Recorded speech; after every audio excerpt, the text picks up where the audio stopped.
The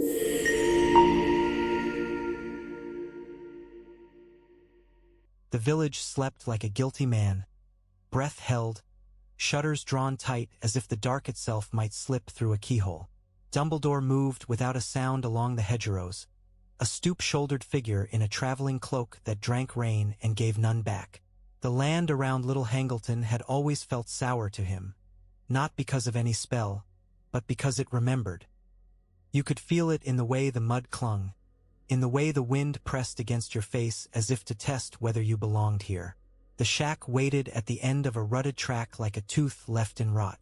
Its stones were blackened by age and neglect. Its roof sagged inward, giving the impression of a creature crouched low and ready to spring. Dumbledore paused at the threshold, wand lifted, listening. There were no human sounds. Only the soft percussion of rain and, beneath it, the old shiver of enchantment that had been laid here like a trap and forgotten. He stepped inside. The air was wet with mildew and stale smoke. Broken crockery lay strewn on the floor, shards half sunk into filth. A table sat on 3 legs, the 4th replaced by a stone.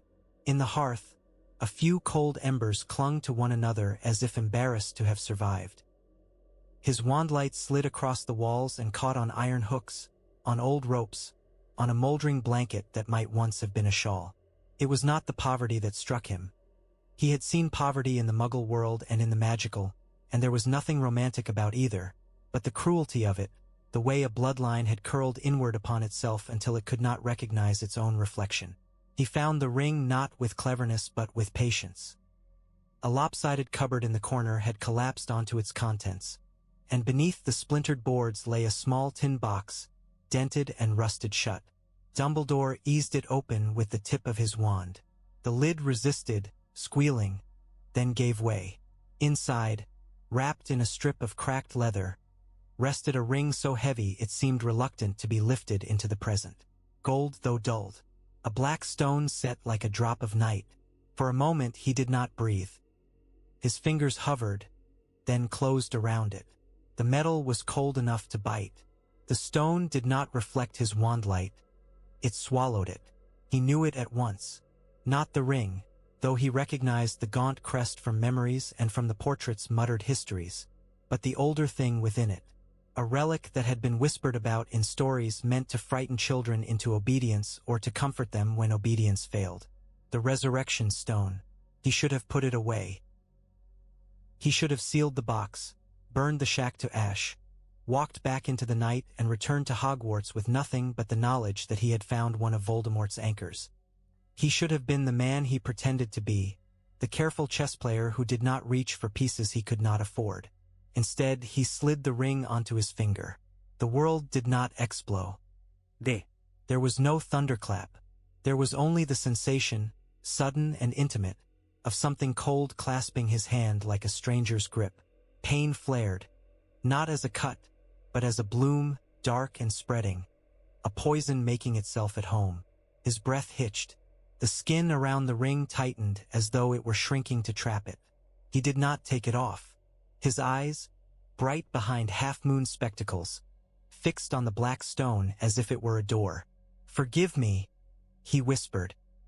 Not to the dead, not to the living, but to whatever part of himself still believed in restraint. He turned the ring. The air shifted. The rain outside seemed to step back, as if listening. In the wandlight, the dust that had drifted in the shack began to tremble, then to spiral, moving in a slow, deliberate pattern. The temperature dropped. Dumbledore's breath fogged. And then she was there. Not a ghost. Hogwarts had ghosts, and their presence was familiar in its own distant way, like portraits that moved. This was different. ARIANA did not drift with the languor of a spirit bound to a place. She stood as she had stood in Dumbledore's memory at its most merciless. Hair dark, face pale, eyes too large for the thinness of her cheeks.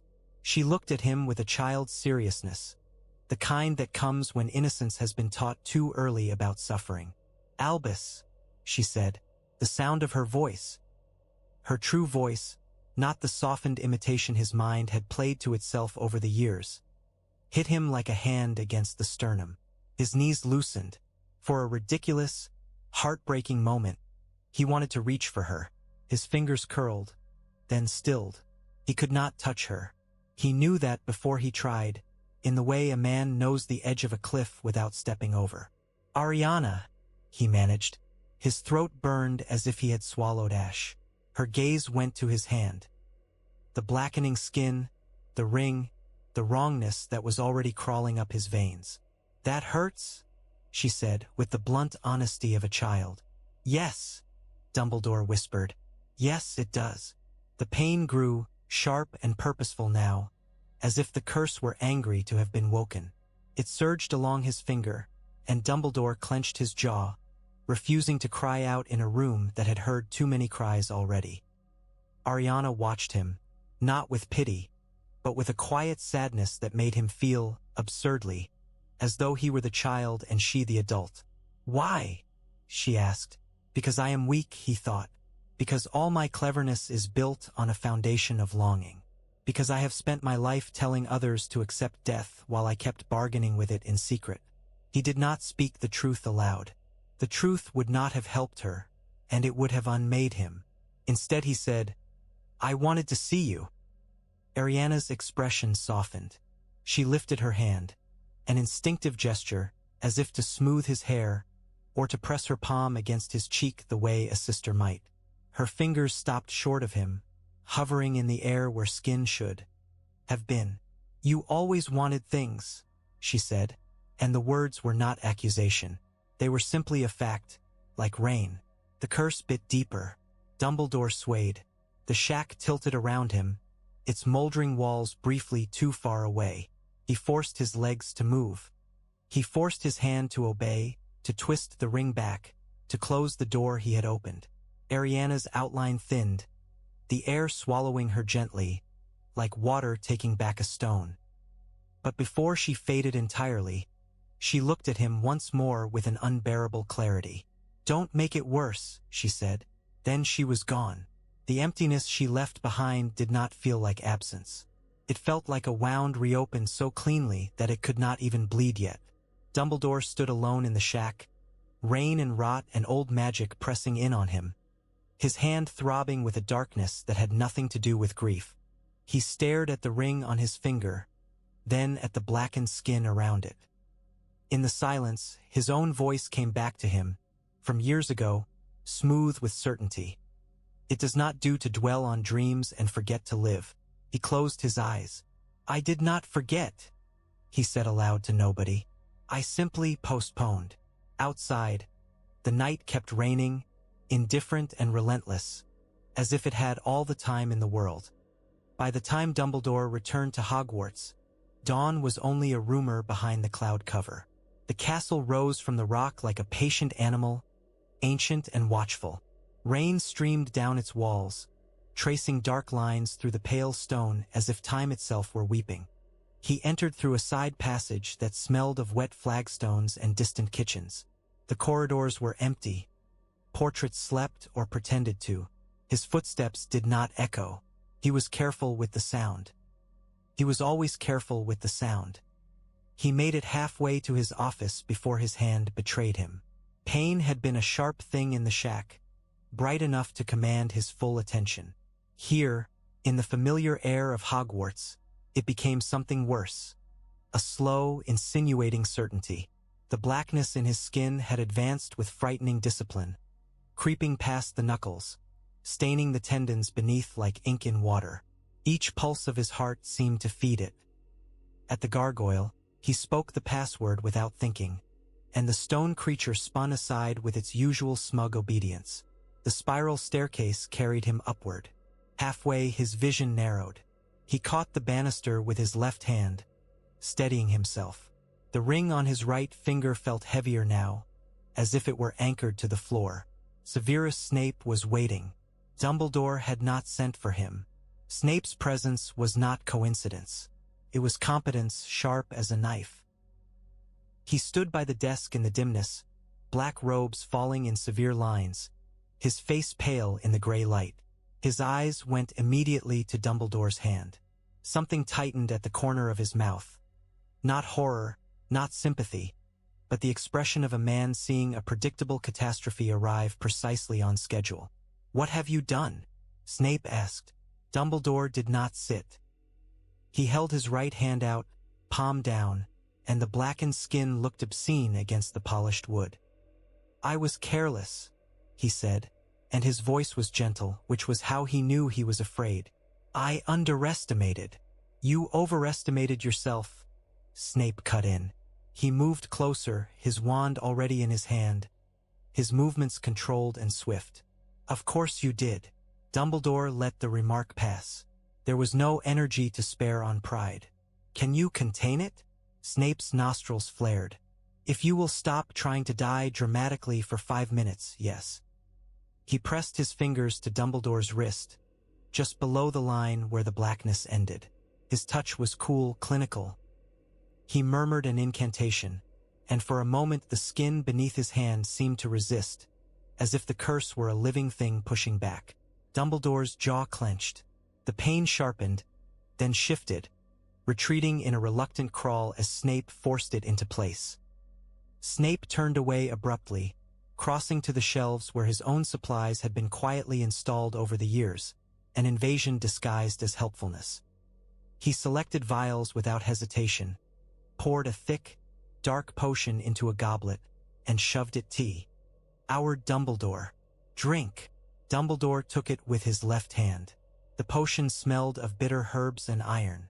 He drank without complaint.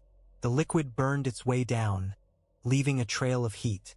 For a moment, the pressure in his hand eased, as if the curse had been bound with rope. Snape watched him swallow, then flicked his wand. The ring leapt from Dumbledore's finger onto the desk with a metallic clack.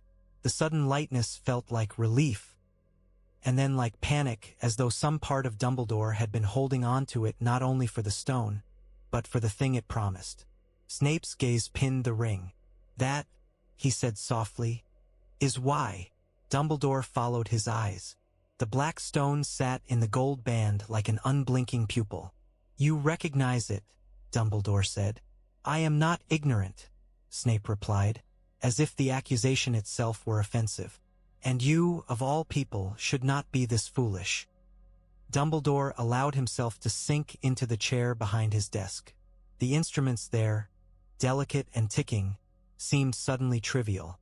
"You are right," he said, and the admission tasted strange. It was weakness. Snape's expression did not change, but something in his posture sharpened, as if he were listening for the lie beneath the truth. "Weakness," he repeated. "You mean grief." Dumbledore's gaze drifted toward the window. Rain traced the glass in thin streams. The lake beyond was a dark smear. "Yes," he said, "that too." Snape's voice lowered. "The ring is a Horcrux."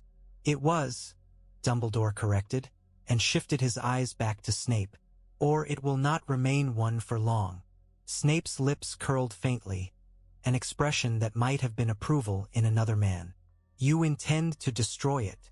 "I intend to destroy the piece of soul embedded in it," Dumbledore said.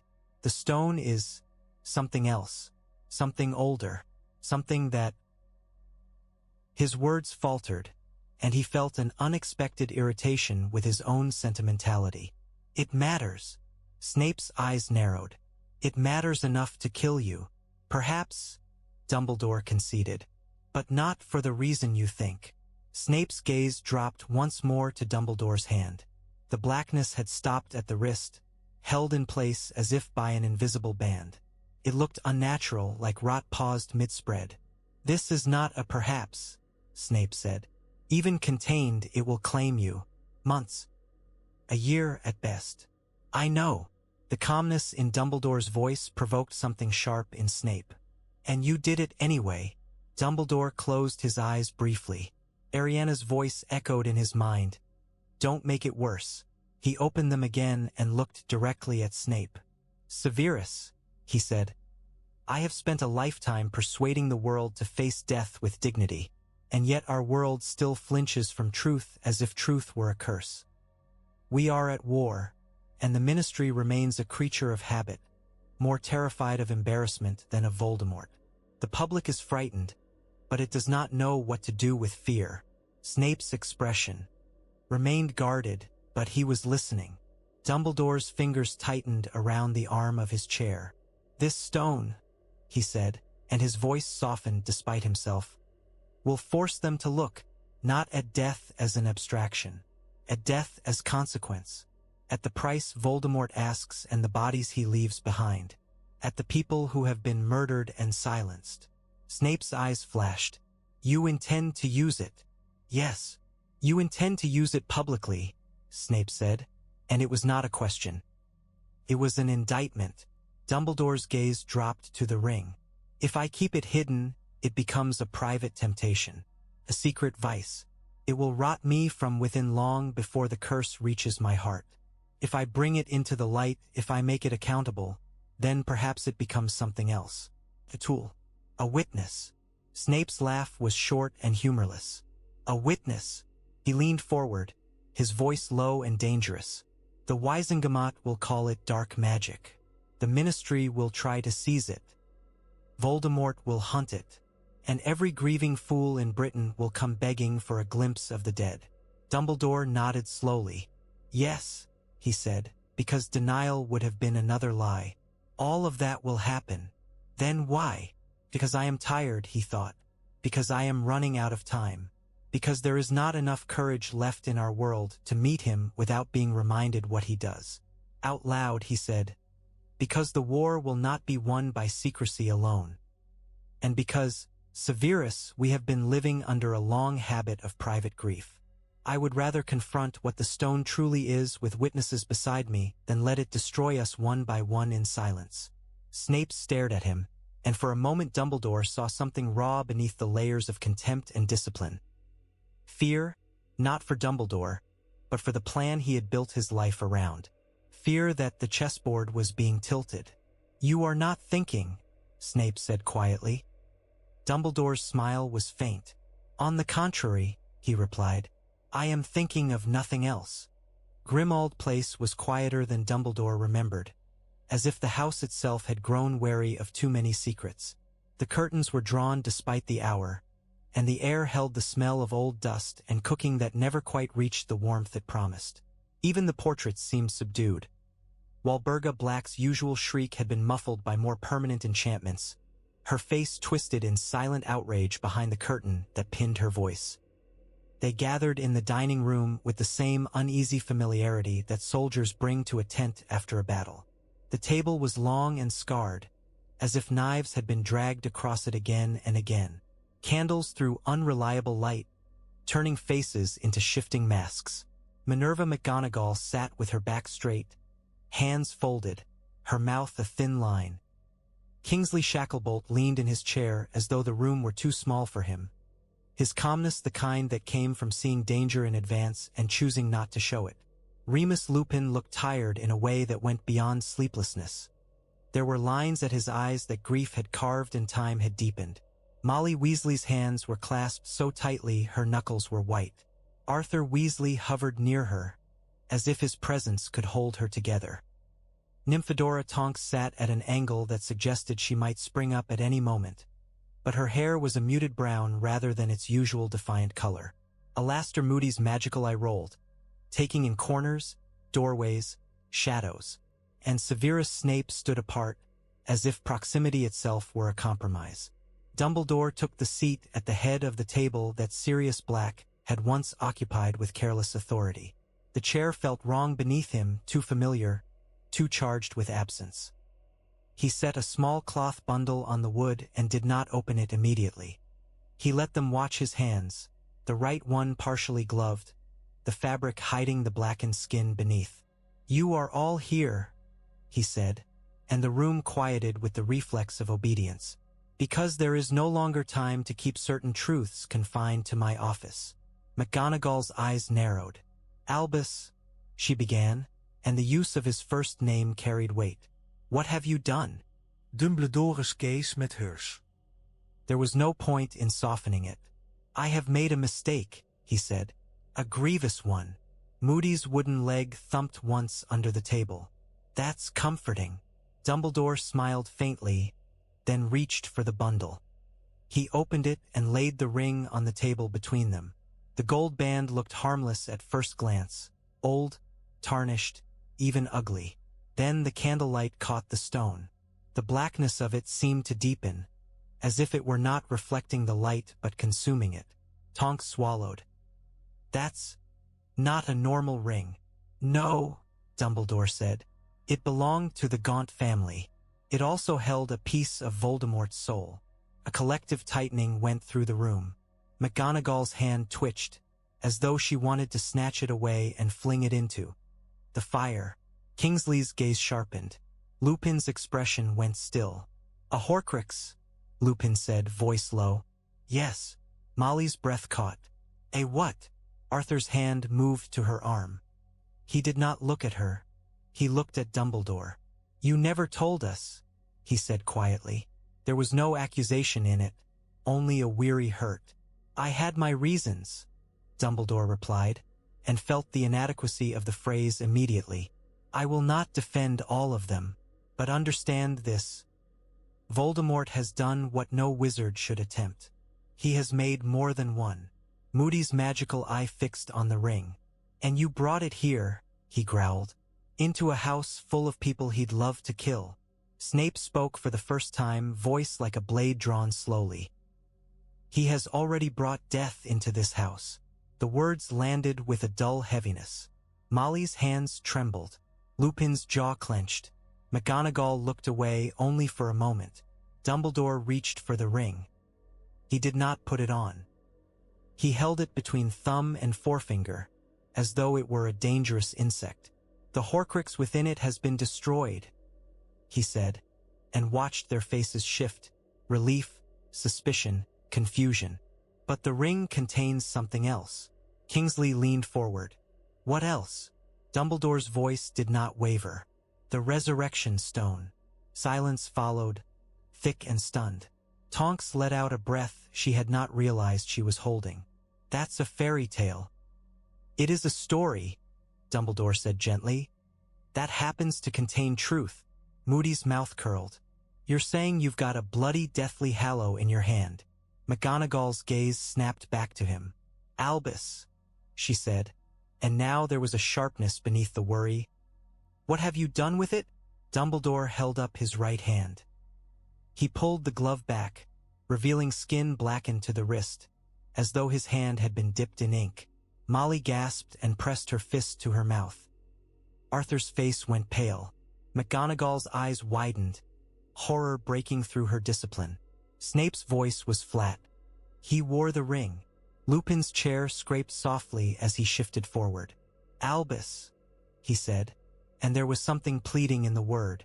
"Why?" "Because I wanted to see my sister," Dumbledore thought. "Because I wanted one moment of forgiveness in a lifetime of consequence." He did not say that. Not yet. Instead he said, "Because I am not immune to weakness. And because the stone works." McGonagall's expression hardened. "You mean it summons the dead?" "It summons something like them," Dumbledore corrected, and he could feel the stone's presence even through the air, like a pulse. "Shades, echoes, they speak, they look as they looked. They are convincing." Molly's voice came out small. "You could bring back." "No," Dumbledore said quickly, not unkindly. "It does not bring them back to life. It brings them close enough to break your heart." Molly made a strangled sound, half sob, half laugh, and Arthur's arm tightened around her. Dumbledore felt a TW. Ist in his chest. He had expected anger. He had not expected to see so plainly the hunger grief created. Kingsley's gaze was steady. "And you've called them?" "Yes." Moody's mouth curled. "Prove it." McGonagall's eyes flashed at him, but Dumbledore lifted a hand, stopping the protest before it formed. "You are right to demand proof," he said, and looked around the table. "I will not ask you to accept this on my word alone. If I am to use this stone, if I am to bring it into the light, then you must see what it does and what it costs." Snape's gaze sharpened. "You intend to use it?" Dumbledore nodded. "Publicly?" McGonagall's hands clenched. "Absolutely not." "And yet," Dumbledore said softly, "the war is public now, Minerva. Our deaths will be public. Our failures will be public. We might as well make our truth public too. He held the ring over the center of the table. Candle flames trembled as if disturbed by a wind. The air cooled. The shadows deepened, thickening at the corners of the room, then drifting inward like smoke. Faces around the table turned pale in the changing light. Molly whispered, "Albus, don't." Dumbledore turned the ring. For a moment nothing happened. Then a figure formed at the far end of the table, as if the darkness itself were learning to be human. A girl, slight and pale, with dark hair and solemn eyes. She stood with a stillness that made the living feel loud. Ariana Dumbledore looked at them. McGonagall's breath left her in a quiet, stunned exhale. Kingsley's eyes widened, then softened. Lupin stared as though he feared blinking would break the image. Molly's hand flew to her mouth. Arthur's shoulders sagged, as if the sight had struck him physically. Tonks looked stricken, then, unexpectedly, angry. Angry at the cruelty of beauty offered too late. Moody's magical eye fixed on the shade, unblinking. Ariana's gaze moved from face to face, then settled on her brother.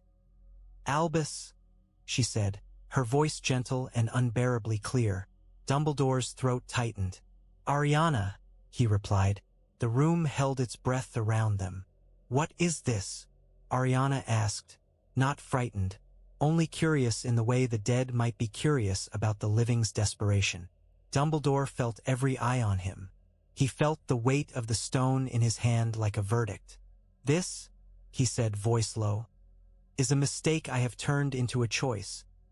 Ariana's expression did not change, but her gaze went to his right hand, to the hidden rot beneath the glove. "It hurts," she said, the same blunt observation as before. "Yes," Dumbledore whispered. "Why do you show them?" Ariana asked, and there was no malice, only the simple question of a child who had never learned politics. "Because they must see what we are fighting," he thought. "Because the dead are not numbers. Because Voldemort counts on us turning away." He did not say that either. He simply said, "Because they deserve to know what this is." Ariana looked around again, and when her eyes met, Molly Weasley's Molly broke. Tears slid down her face in silence, and she made a small sound that might have been Ginny's name caught in her throat, or Fred's, or a child not yet taken. Ariana's hand lifted, hovering in the air as if she might comfort her. Could not. The cruelty of it cut through the room sharper than any spell. Dumbledore turned the ring back. The shadows loosened their grip. Ariana's outline thinned, fading with the same gentle inevitability as breath on glass. Before she vanished, she looked at Dumbledore once more. "Don't make it worse," she said quietly. And then she was gone, leaving the living staring at an empty space that felt suddenly sacred and profane all at once. McGonagall's voice came out hoarse. "Albus," she said, "you cannot do that to people." Dumbledore's fingers closed around the ring. The blackness under his glove throbbed, as if in agreement. "I know," he said. "That is precisely why I must do it carefully. And why I will not do it alone." They did not speak for several heartbeats after Ariana vanished, as if words were an insult to what they had seen. The air remained colder than it should have been, a lingering fingerprint of the stone's power. The candles steadied slowly, their flames regaining confidence. Molly Weasley wiped her face with the heel of her hand, angry at her own tears. "It's cruel," she said, and her voice trembled on the edge of fury. "It's like putting a plate in front of a starving person and then snatching it away." Dumbledore's gaze held hers. "Yes," he said simply. He did not try to soften it. He had spent too many years dressing hard truths in kinder clothing. "That is why it must not become a comfort." Moody made a rough sound. "Comfort's not the problem. It's leverage. You can drag the dead into court and make them point at their killers." Kingsley's eyes narrowed. "And you think the Ministry will allow that?" "I think the Ministry will try to stop it," Dumbledore replied. "For the same reason it tried to stop us saying Voldemort's name last year. Institutions hate what they cannot control. McGonagall's hands were still clenched. "Albus," she said, and there was a tremor of anger beneath the worry. "You are dying." The words landed heavy, undeniable. The table seemed to absorb them. Tonks looked away sharply, jaw tight. Lupin's expression tightened as if he'd been struck. Dumbledore nodded. "Yes. And you want to spend whatever time you have left," McGonagall continued, "provoking the Ministry, drawing Voldemort's attention, and tempting every grieving witch and wizard in Britain into obsession?" Dumbledore did not flinch from the accusation. "Yes," he said again, and the bluntness of it made Molly inhale sharply. "Because Voldemort's attention is already upon us. Because the Ministry's incompetence has already cost lives. And because grief is already eating this country. It is simply hidden behind polite curtains." Lupin leaned forward, elbows on the table. His voice was quiet, careful. "What do you actually intend to do?" Dumbledore laid the ring on the wood. "To make the stone's existence known," he said. "To use it in a controlled way. And to force the world to reckon with the reality of what Voldemort is doing." Moody's magical eye rolled. "And if it backfires? If people riot for access to their dead? If the Daily Prophet calls you a necromancer and half the country believes them?" Dumbledore's smile was faint, tired. "Then at least we will know where people truly stand," he said. "And we will have less time wasted on pretending we are united." Tonks's voice snapped out of her. "My mum," she said, and the sudden personal edge in the conversation made everyone's attention shift. "If she knew there was a chance, just a chance, to see my cousin again, even for a minute, she'd tear the Ministry apart to get it. And she'd be wrong and she wouldn't care." Molly's mouth tightened. "Would you?" she asked Tonks bluntly. Tonks hesitated, then looked down at her hands. "I don't know," she admitted. "That's what scares me." Arthur's voice was gentle, but there was steel in it. "The temptation doesn't make you bad," he said. "It makes you human. That's what Voldemort forgets." Snape's laugh was quiet and sharp. "Voldemort forgets nothing," he said. "He simply does not care." Dumbledore's gaze drifted to Snape, and for a moment the old weariness between them softened into something like acknowledgement. "He will come for it," Dumbledore said, "whether we make it public or not. The stone is not merely powerful. It is symbolic, and Voldemort is a creature of symbols as much as he is a creature of fear." Kingsley folded his hands. "So the question is not whether he will hunt it. It is whether we can shape what happens when he does." Dumbledore nodded. "Precisely." McGonagall exhaled slowly, as if she were forcing herself to consider a plan she hated. "And your plan is to parade it before the WIZENGAMOT?" "Yes." Moody's mouth twisted. "You think they'll listen?" "I think," Dumbledore said, "that they will not be able to forget." Lupin's gaze went to the empty space where Ariana had been. "You said they speak," he said. "They remember what they knew." "Yes." Lupin's voice tightened. "Then you could call Sirius." Molly flinched as if struck. Tonks's face went pale, then hardened. McGonagall's eyes flashed, pain and anger intertwined. Dumbledore's fingers curled slightly around the ring, not touching the stone, but close enough to feel the cold. "Yes," he said quietly. "I could." "And would you?" Lupin pressed, and the question carried more than strategy. Carried longing sharp enough to cut. Dumbledore looked at him and saw the hollow place Sirius had left in Remus Lupin, a space that duty could not fill. "Not for comfort," he said, "not to soothe ourselves, but if we need his testimony, if his voice would save lives, then yes." Molly's eyes squeezed shut, tears slipping free again. "You'll break Harry," she whispered. Dumbledore felt the words like a stone in his chest. "Harry is already breaking," he said softly. "We are simply pretending he is not." McGonagall's voice became precise, as if precision could hold chaos at bay. "And Cedric Diggory," she said. "Is he?" Dumbledore nodded. "He is," he replied. Kingsley leaned forward. "If you bring Cedric Diggory into the WIZENGAMOT, he said. And he says he was murdered by Peter Pettigrew, Dumbledore finished. On Voldemort's command. Moody's magical I-word. Pettigrew's alive. Yes. And the Ministry still hasn't caught him, Moody growled. Because it is easier to catch what you admit exists, Dumbledore said. Snape's gaze sharpened. You will not have the Ministry's cooperation. No, Dumbledore agreed. But we may have their fear. Fear of being seen as fools. Fear of being seen as complicit. Arthur's brow furrowed. And the legality? He asked. They'll argue it's inadmissible. They will, Dumbledore said. So we will not rely only on legality. We will rely on the fact that once people have seen the dead speak, they will demand an answer from the living. Molly swallowed hard. You're going to weaponize grief, she said, and there was accusation in it now. Dumbledore's gaze did not waver. Voldemort has already weaponized it, he replied. I am merely refusing to let him own it. McGonagall's shoulders sagged a fraction, as if the fight went out of her in the face of inevitability. If you do this, she said, you will need safeguards. Yes, Dumbledore said.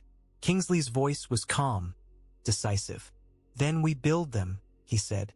We decide when the stone is used and why. We control the story before the prophet twists it. We choose the witnesses, and we choose the venue. Moody grunted. And we put guards on the old man. Snape's eyes flashed. He will ignore them. Dumbledore smiled faintly. I likely will, he admitted, and Tonks made a weak sound that might have been laughter if it had not been edged with despair. Lupin's gaze held Dumbledore's. If you call Sirius, he said, voice strained. Tell him. He stopped, swallowed, then looked away. Dumbledore understood. There were too many things to say to the dead, and the stone offered only the cruelest version of a conversation. One that ended no matter how hard you tried to keep it. I will, Dumbledore said quietly. If the time comes. McGonagall's eyes narrowed. And what about the cost to you? She asked. Because every time you use it, every time you hold it close, you risk wanting it for the wrong reason. Dumbledore's gaze dropped to his right hand, hidden beneath fabric. The curse pulsed like a heartbeat of ink. Ariana's voice echoed again. Don't make it worse. He lifted his eyes to them. That, he said, and his voice was gentle but firm, is why you are here. So that if I falter, you will stop me. Silence followed, not empty, but weighted with reluctant agreement. Kingsley nodded once. Then we begin, he said. Dumbledore looked down at the ring, at the black stone that promised the impossible and delivered only longing. Yes, he said softly. We begin. The Ministry smelled of ink and panic. It always had, in Dumbledore's experience. Even now, with Voldemort's return no longer a rumor but a fact the Minister had been forced to swallow, the building throbbed with the same old fear. Fear not of death, but of looking as though one deserved it. Dumbledore walked through the atrium beneath the false sunlight that filtered down from enchanted windows, and watched as heads turned. Some eyes held relief, as if his presence meant the world still made sense. Others held resentment. In the months since the battle in the Department of Mysteries, the Ministry had tried to regain control of the narrative by pretending that acknowledgement was the same as competence. They had said Voldemort's name in public, yes, but they had not changed the bones of the institution. It was still built on reputation, on denial, on the comforting lie that the right paperwork could contain the wrong kind of evil. He felt the ring in his pocket like a secret heartbeat. He had wrapped it as if cloth could insulate morality. At the security desk, a Ministry wizard with anxious eyes asked for his wand with trembling politeness, then returned it with haste when he realized who he was dealing with. Dumbledore moved on without comment. The power of his name had always made him uneasy. It was too close to the kind of power he had once wanted for the wrong reasons. Amelia Bones met him outside a small committee chamber. Not the great hall of the Wizengamot, not yet, but a room that smelled of parchment and stale tea, where people made decisions they pretended were merely administrative. She was tall, broad-shouldered, her graying hair scraped back with practical severity. Her face held the kind of honesty that made liars uncomfortable. "Headmaster," she said, and nodded rather than bowed. "Madam Bones," Dumbledore replied. Her gaze flicked briefly to his right hand, gloved, careful. She was observant. "You said you had evidence," she said. "Evidence beyond testimony, beyond memories." "Yes," Dumbledore said. The door opened before Bones could say more. Cornelius Fudge stepped out, red-faced, his bowler hat clutched in his hands as if it were a shield. Dolores Umbridge followed him like a shadow that had learned to smile. Lucius Malfoy was with them, pale and composed, his cane tapping the floor with controlled impatience. Fudge's eyes landed on Dumbledore, and his face did something unpleasant, an attempt at cordiality that could not quite cover the memory of humiliation. "Dumbledore," he said, too loudly. "Good, good. Amelia tells me you've got something rather dramatic." Umbridge's smile was sugar-thin. "We do hope," she said, "that whatever you intend to present is appropriate for ministry proceedings. The last time you involved us in theatrics." "Dolores?" Bones said sharply, and Umbridge's smile froze, then softened again as if nothing had happened. Lucius Malfoy's gaze was on Dumbledore's gloved hand. He did not look surprised. He looked curious, like a man hearing of a rare artifact being brought to auction. "Mr. Malfoy," Dumbledore said, and kept his tone polite. He watched Malfoy's mouth tighten by a fraction, the reflexive dislike of being addressed by someone who did not fear him. "Headmaster," Malfoy replied, "I must confess, I'm intrigued. Amelia has been very insistent." Bones's jaw tightened. "Because people are dying," she said, and the bluntness made Fudge flinch. Fudge cleared his throat. Yes, dreadful business," he said. "But we must proceed properly. We can't have panic." Dumbledore's gaze held his. "Panic," he said softly, "is what happens when truth arrives too late." Fudge colored. "Now, see here." Dumbledore did not raise his voice. He did not need to. "I have not come to embarrass you, Cornelius," he said. "I have come to make it harder for you to continue embarrassing yourself." Fudge's mouth opened and closed. Umbridge's eyes glittered with irritation. Malfoy's cane tapped once, very softly, like a metronome counting down. Bones stepped closer to Dumbledore, lowering her voice. "If you are about to do what I think you are about to do," she said, "do it cleanly. Do it in a way they cannot pretend they did not see." Dumbledore nodded. "That is the intention." They entered the chamber. It was smaller than Dumbledore would have liked, too easy for the ministry to dismiss what happened as a private spectacle. But Bones had explained that this was the wedge, not the door. If he could crack the room, she could force the rest open. A handful of witches and wizards waited inside. Senior clerks, 1 or 2 WIZENGAMOT members, an Auror with eyes like flint, and a scribe who looked as though he might faint from the responsibility of writing history. Their murmurs stilled as Dumbledore walked to the center of the room. He could feel Snape's warning like a shadow on his shoulder. "They will seize it." He could feel Molly's tears. "It's cruel." He could feel Ariana's voice. "Don't make it worse." Dumbledore slipped his hand into his pocket and brought the ring out wrapped in cloth. The room leaned toward it as if drawn by magnetism. "Before we begin," Umbridge said brightly, "I must remind you that the use of certain unregulated magics within ministry chambers." Bones turned on her. "If you interrupt again," she said, "I will have you removed." Umbridge's smile trembled, then steadied. "Of course," she said, voice sugary. "As you wish." Fudge's face was damp. He dabbed at his brow with a handkerchief. Malfoy watched with serene interest. Dumbledore unwrapped the cloth and set the ring on the table. The black stone drank the light. A hush fell, not imposed by authority but by instinct. "This," Dumbledore said, "was a Horcrux." The Auror's hand twitched toward his wand. "And this," Dumbledore continued, "is the Resurrection Stone."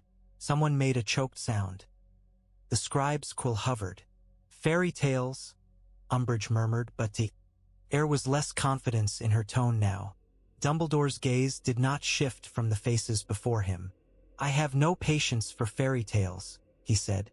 "I have only patience for truth." He lifted the ring, and, with a slow, deliberate motion, he turned it. The cold came first, as if the room had been dipped into a deeper season. Breath fogged, the candles guttered. Even the ministry's enchanted lamps seemed to hesitate, their glow turning weak and sickly. A pressure settled behind Dumbledore's eyes, the sensation of a door opening in a house that should have stayed locked. Then the shade formed. Cedric Diggory stood in the center of the chamber as if he had always belonged there. He was taller than Dumbledore remembered, or perhaps Dumbledore's memory had shrunk him into a boy because it was easier to bear. His face was pale, his hair dark, his eyes startled and clear. He wore Hogwarts robes, but they hung on him with a strange softness, like fabric remembered rather than fabric worn. He looked around, confusion sharpening into awareness. His gaze landed on Dumbledore first, then shifted to the others, and when he saw Cornelius Fudge, something tightened in his expression. Anger or betrayal or both. "What is this?" Cedric asked. His voice was steady, but there was a tremor beneath it, like a string stretched too tight. Fudge made a sound that might have been his name, but it came out as a breathless squeak. He stumbled backward, bumping into a chair. The Aurus wand was out now, pointed at Cedric as though a dead boy might be an attacker. Amelia Bones did not move, her eyes fixed on Cedric with the kind of raw attention people reserve for miracles and disasters. Umbridge's smile had frozen into a rictus. Malfoy's gaze sharpened, hungry and calculating. Dumbledore's hand tightened around the ring. The blackness beneath his glove throbbed, as if the curse recognized the stone's use and approved. "Cedric," Dumbledore said softly. "Thank you for coming." Cedric's gaze flicked to the ring. Understanding dawned slowly, and with it a flicker of something like sorrow. "I'm dead," he said, not asking, stating it as a fact he had already accepted. Then his expression changed, and the memory of pain flashed across his face. He swallowed, though he did not need to breathe. "I was murdered." Fudge's face went gray. "Now, see here," he began, voice cracking. Cedric turned his head toward him, and there was no childishness in his gaze now. "You told my father I died in an accident," Cedric said. The room seemed to shrink around the words. "You let people whisper that I was reckless. You let them make it smaller." Fudge's lips trembled. Umbridge's eyes darted, searching for a way to reframe reality. Bones's voice was low, controlled. "Who killed you?" she asked. Cedric's gaze drifted, as if following a path laid in his memory. "We touched the cup," he said. "Harry and me. We thought we'd won. And then we were somewhere else, graveyard.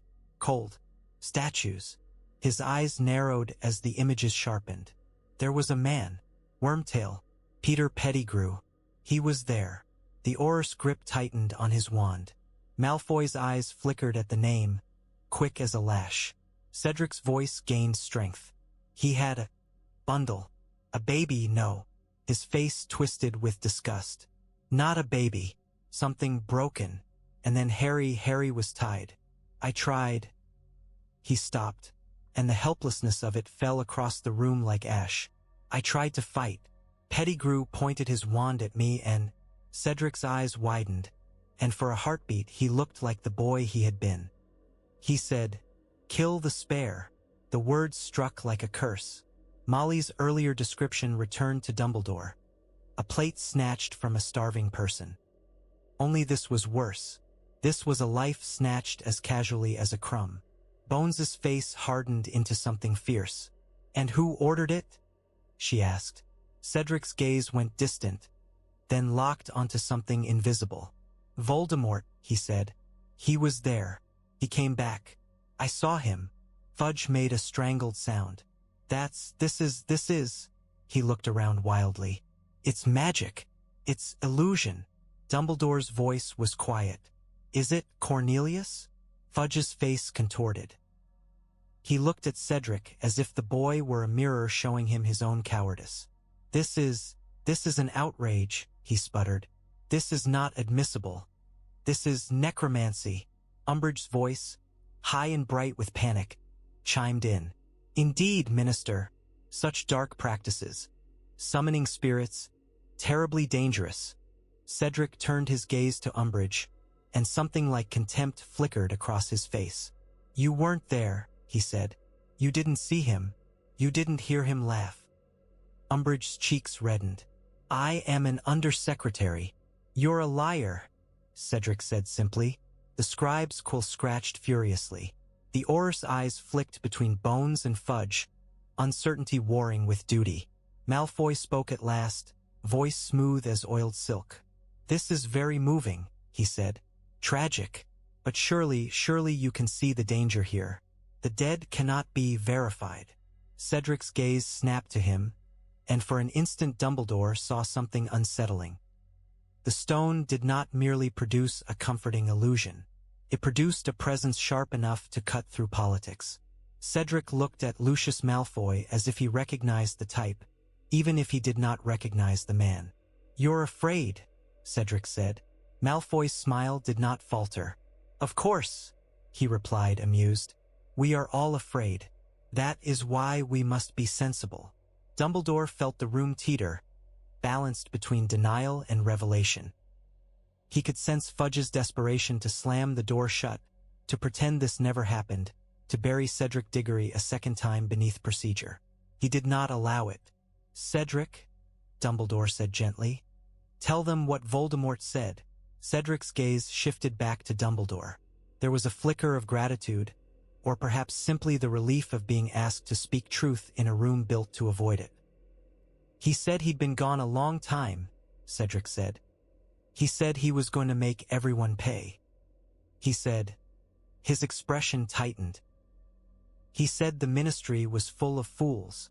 Fudge flinched as if struck. Bones stepped forward, voice ringing with authority. Cornelius, she said, you will convene the WIZENGAMOT. Fudge shook his head violently. No, Amelia. This is madness. It is evidence, Bones snapped. It is the closest thing to a confession you will ever get from the grave. And if you refuse, I will make it public myself. Umbridge's eyes widened, panic flashing. Dumbledore felt the stone's pull, subtle and insistent. It whispered of other voices, other dead. Sirius, Frank Bryce, Bertha Jorkins, names like candles in darkness. He forced his grip to loosen. He turned the ring back. The cold began to lift. Cedric's outline thinned. His eyes, still fixed on the living, held a sadness that seemed too old for his face. Tell my father, he said suddenly, voice urgent, and Dumbledore's chest tightened. Tell him I didn't mean to. He swallowed again, the gesture of a body that no longer needed such things. Tell him I was brave. Tell him I tried. Dumbledore's throat burned. I will, he promised. Cedric looked at Bones one last time, and there was something almost peaceful in his expression, as if being believed was a kind of rest. Then he faded, leaving the chamber abruptly warmer, the candles flaring as if relieved. The silence afterward was not empty. It was charged, dangerous, alive with the knowledge that something irreversible had been done. Fudge stared at the space where Cedric had been, his face slick with sweat. This can't, he whispered. This can't be allowed. Dumbledore leaned forward slightly. It already has been, he said softly. And now you must decide what kind of man you wish to be in a world where the dead can accuse the living. News moved through the wizarding world the way blood moved through a body. Unseen, unstoppable, carrying fever. By nightfall, the story had 100 versions and one core that could not be scrubbed clean. Albus Dumbledore had brought a dead boy into the ministry and made him speak. At Malfoy Manor, firelight painted the walls in restless orange, turning the carved faces of stone angels into snarling demons. Lucius Malfoy stood before the hearth, cane in hand, his posture immaculate.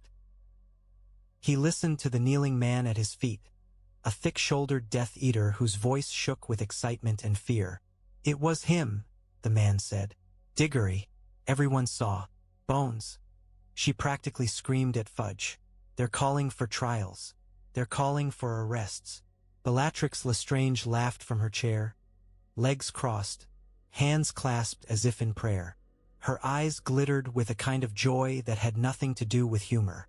"Oh, how wonderful," she purred. "The old man has finally decided to play."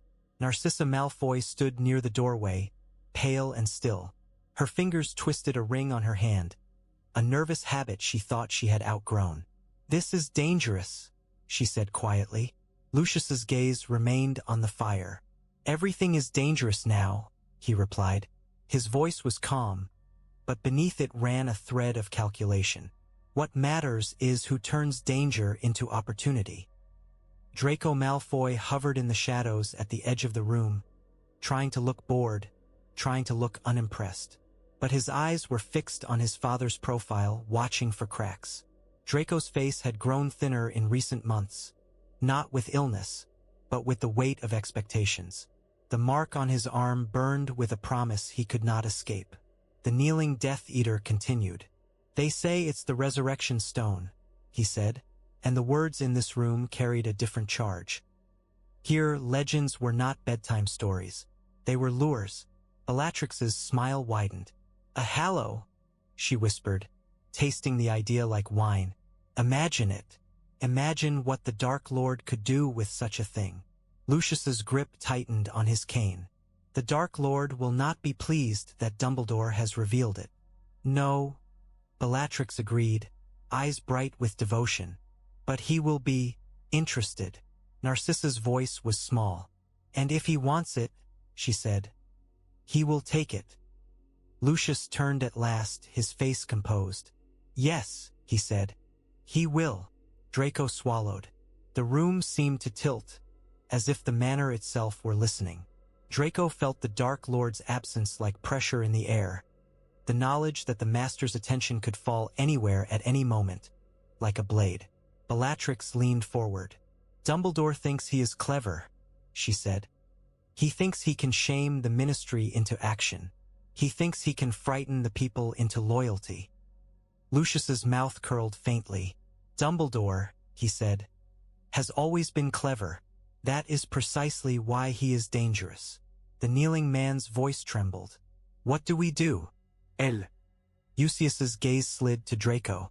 "We do what we always do," he said softly. "We watch, we learn, we prepare. And when the time comes," Bellatrix finished for him, delighted, "we steal it." Narcissa's hand tightened around her ring. "They'll guard him," she said. "The Order, or Bones herself if she has any sense." Lucius's eyes narrowed. "Guards can be misdirected," he said. "And Dumbledore's greatest weakness has never been his power. It has been his sentiment."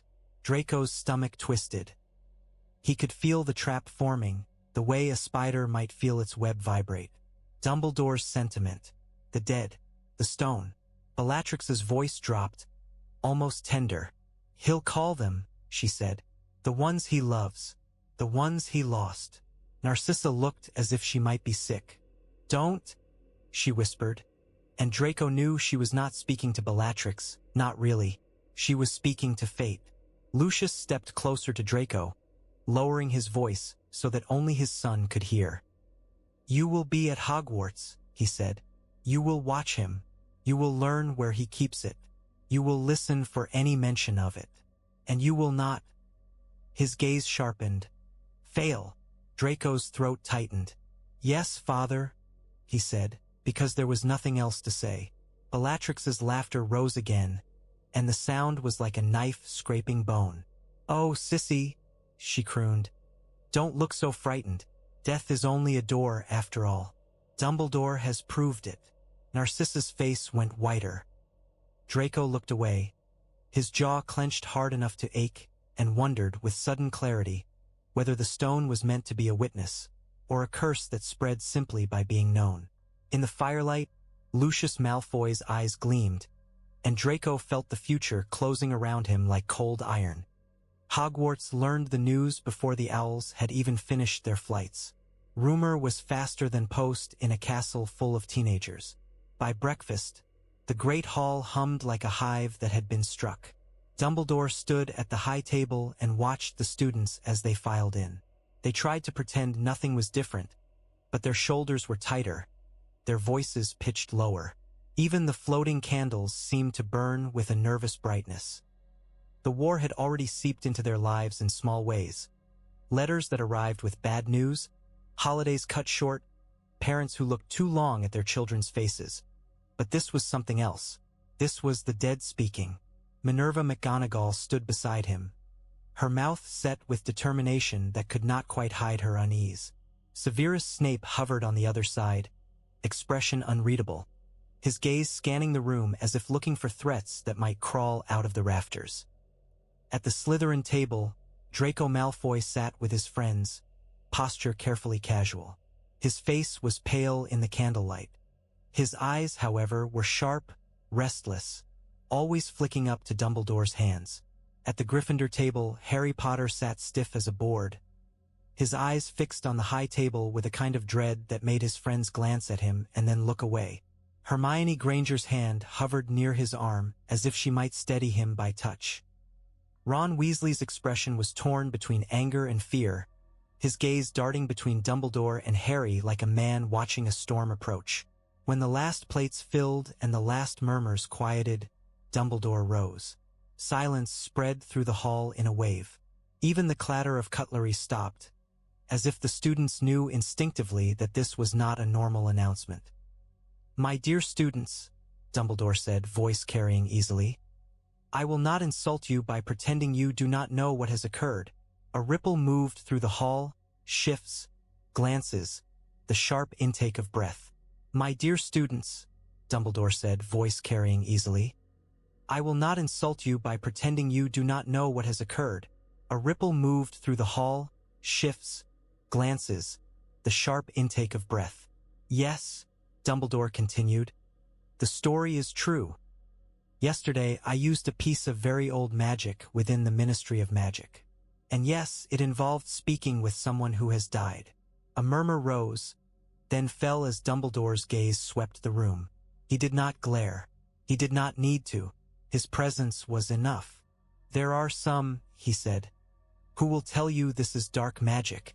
There are some who will tell you it is a trick.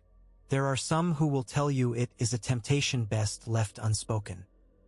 His eyes flicked briefly to the Slytherin table, to the pale faces watching him with calculation. "I agree with the last," he said quietly. "It is a temptation. It is also, at times, a truth." At the Gryffindor table, Hermione's hand tightened around her goblet. Ron swallowed. Harry's knuckles were white around his fork. Dumbledore lifted his gloved right hand slightly, not enough to reveal the blackness beneath, but enough to draw attention. "I have done something foolish," he said, "and it has cost me dearly. Let this be the first lesson. Magic does not absolve grief. It does not soften death. It does not undo consequences. It simply offers you the chance to stand closer to the edge, and if you lean too far, you will fall." The hall was still. The students were listening in a way they rarely listened, because this was not about homework or house points. This was about the thing they were all frightened to name. "I will not allow any student to seek this magic," Dumbledore said, voice firm now. "Not out of curiosity, not out of love, not out of anger. If any of you attempt to do so, you will find that Hogwarts can be a very unpleasant place to disobey its headmaster." A few students shifted nervously, as if realizing for the first time that rules could be about survival, not just discipline. Dumbledore's gaze softened. "But I will not pretend," he said, "that you will not be tempted. Many of you have already lost someone. Some of you will lose someone before this war is done." His eyes lingered on the faces of older students, on those who had already seen too much. "When that happens, you will feel as though the world has torn a piece out of you and left you with an empty space that nothing can fill." Harry flinched as if the words had been aimed at him personally. Dumbledore's voice lowered. "The magic I used does not fill that space," he said. "It merely illuminates it."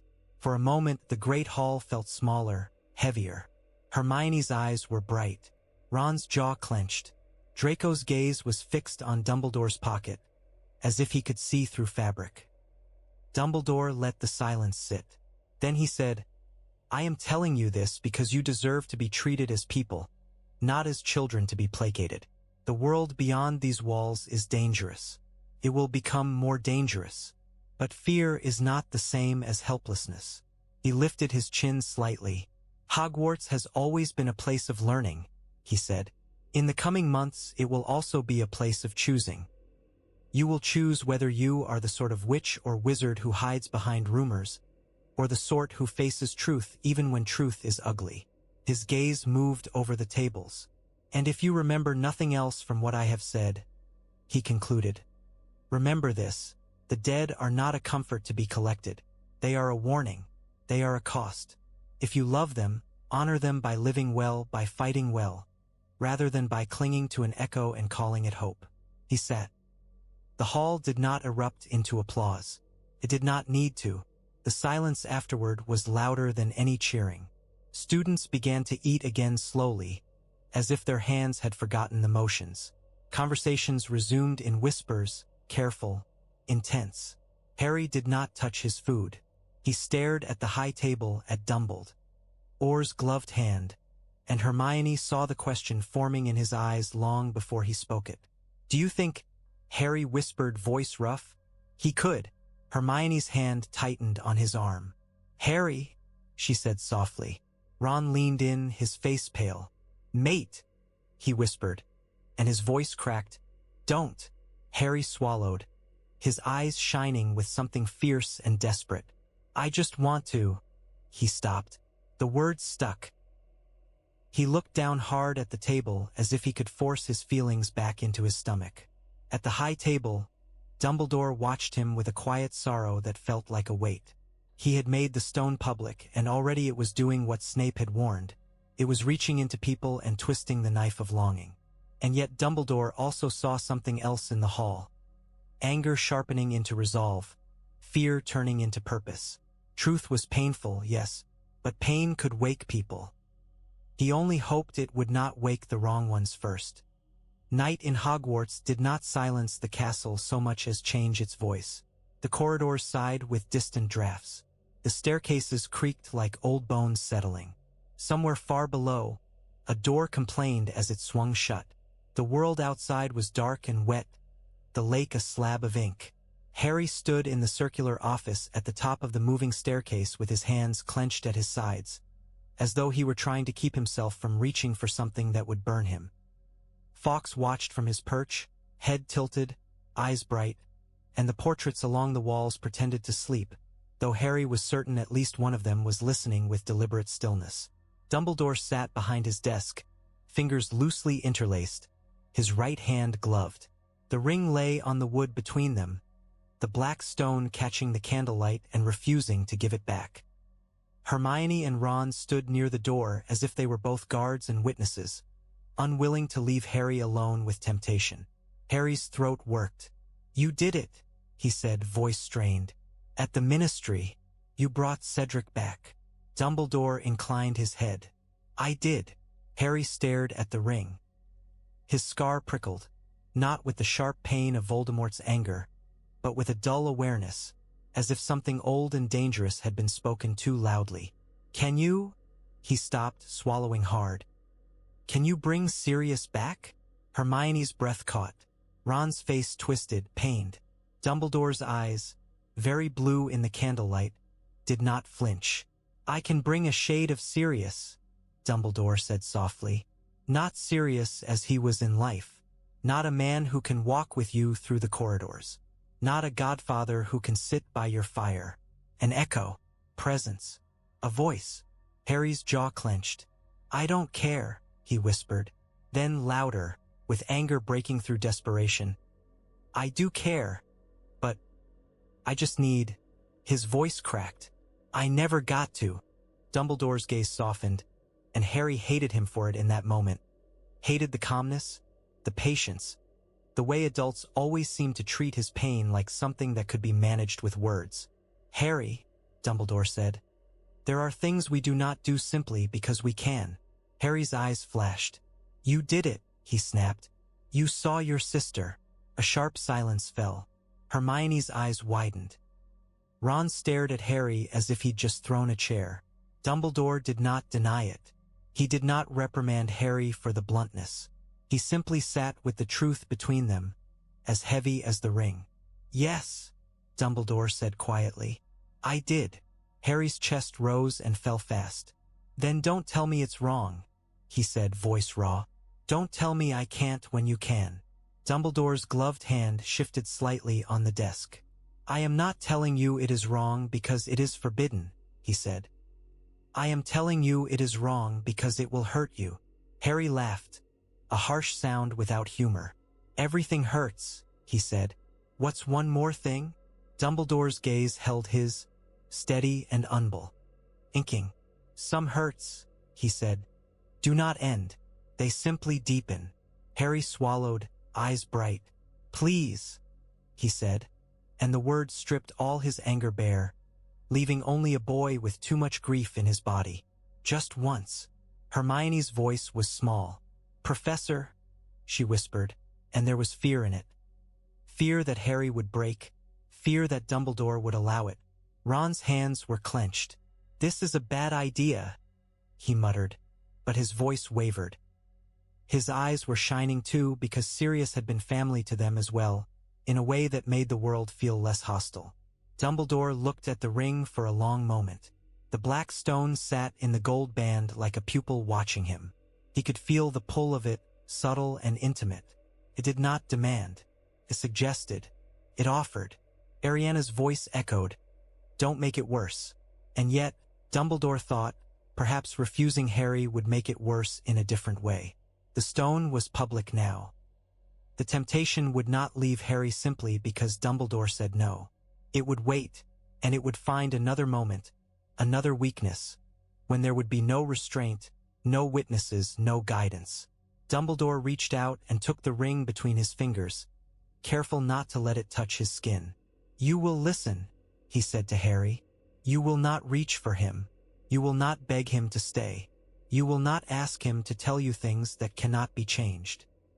Harry nodded rapidly, tears spilling over. "I swear." Dumbledore's eyes flicked to Hermione and Ron. "And you," he said quietly, "will stop him if he forgets himself." Hermione swallowed hard and nodded. Ron's jaw clenched. "Yeah," he said, voice rough. "We will." Dumbledore turned the ring.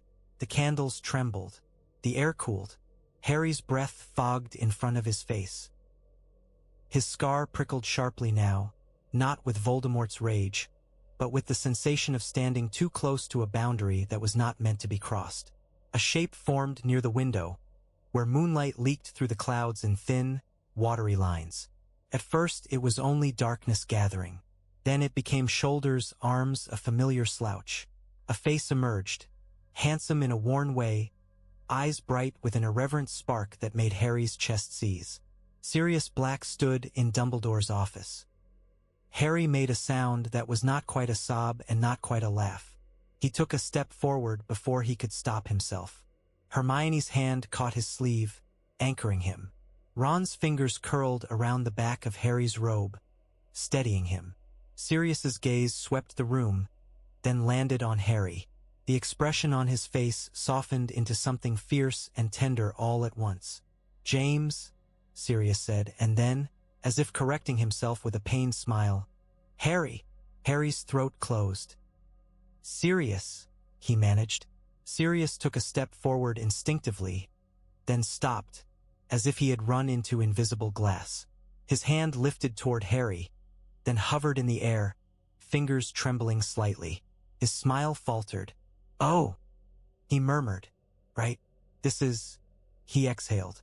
"This is one of Dumbledore's terrible ideas, isn't it?" Dumbledore's voice was gentle. "It is one of mine," he agreed. Sirius's eyes flicked to the ring in Dumbledore's hand.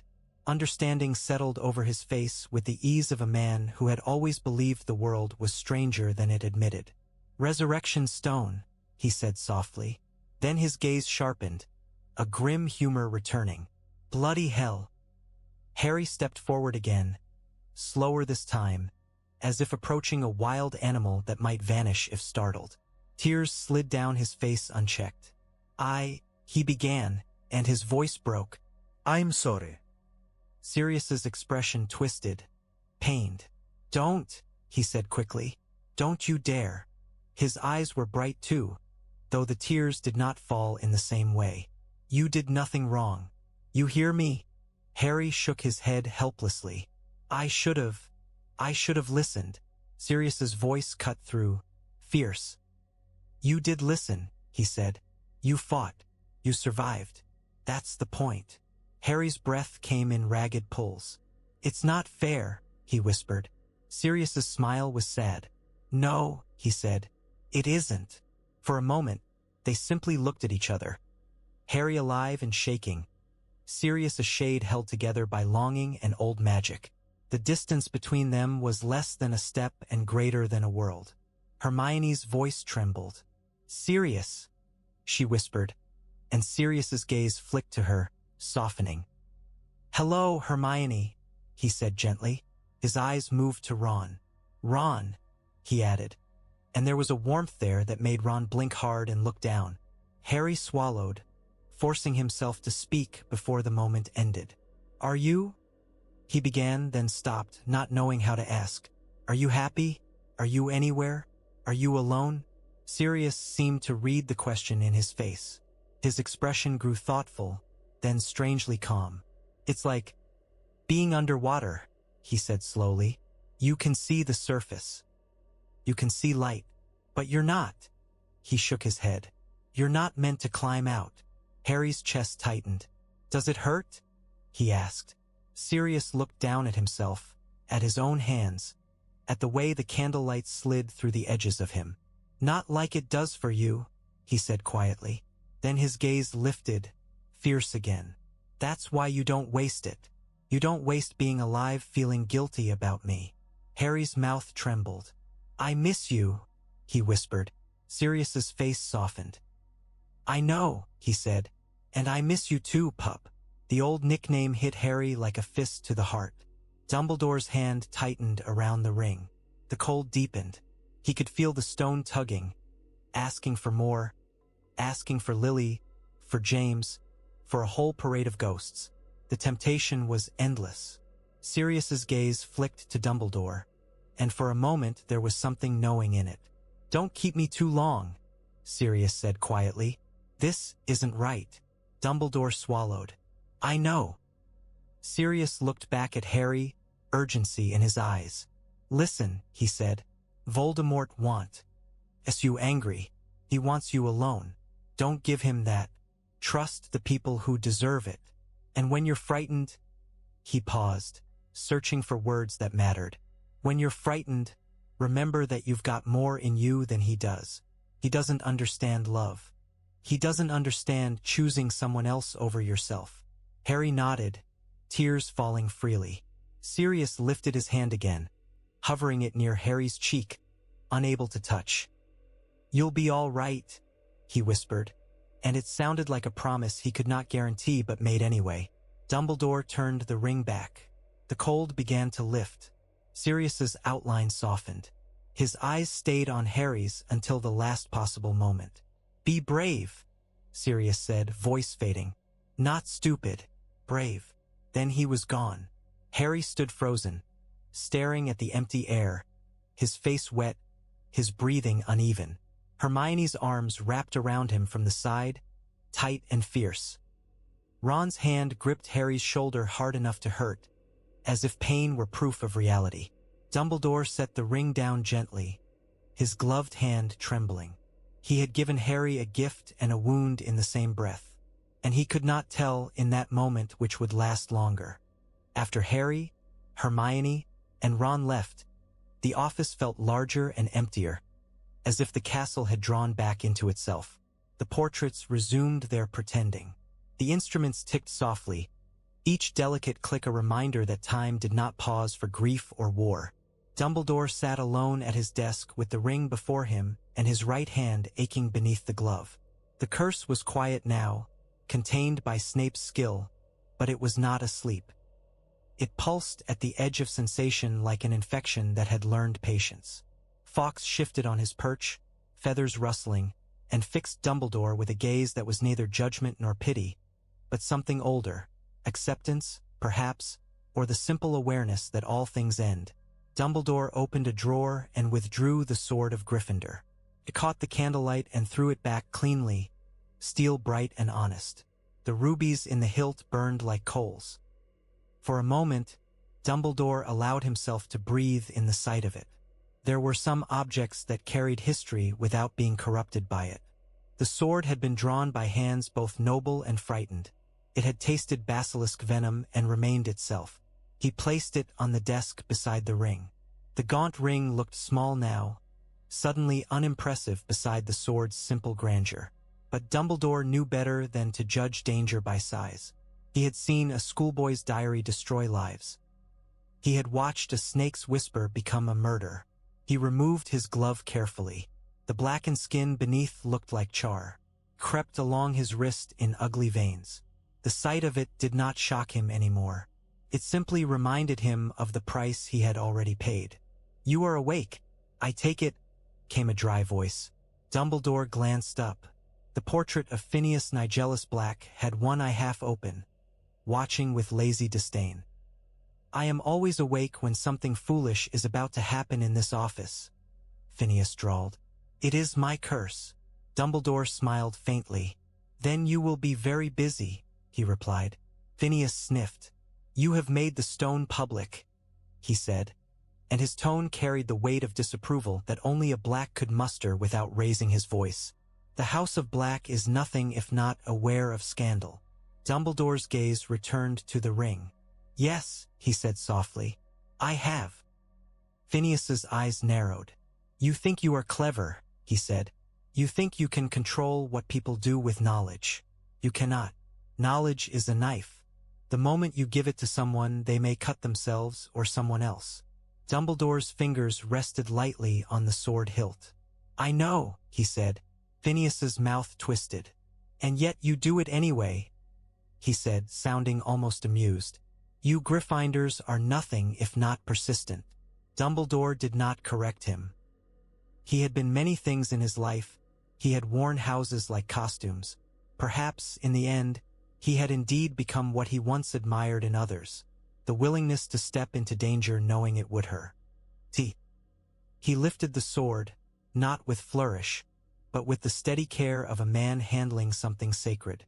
He placed the ring on a small metal plate on the desk. It looked wrong there, as if it were too old and too dirty to sit beside Hogwarts' polished authority. The black stone stared upward, unblinking. Dumbledore's heart beat slowly. He thought of Tom Riddle's face, handsome and hollow. He thought of the diary, the locket, the cup, the diadem. Objects turned into anchors by a soul that refused to accept the most basic human truth, that death comes. He thought of Harry's tears, of Sirius's fading outline, of Cedric's voice asking to be remembered as brave. He thought briefly of Ariana's warning. "Don't make it worse." "This," Dumbledore murmured, and he did not know whether he was speaking to the ring, to the sword, or to himself. "Is me trying." Phineas scoffed softly, but he did not speak again. Dumbledore brought the sword down.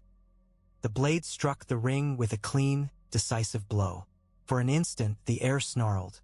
A surge of darkness erupted. Not smoke, not flame, but a pressure, a hatred, a recoil. The candlelight dimmed as if something tried to swallow it.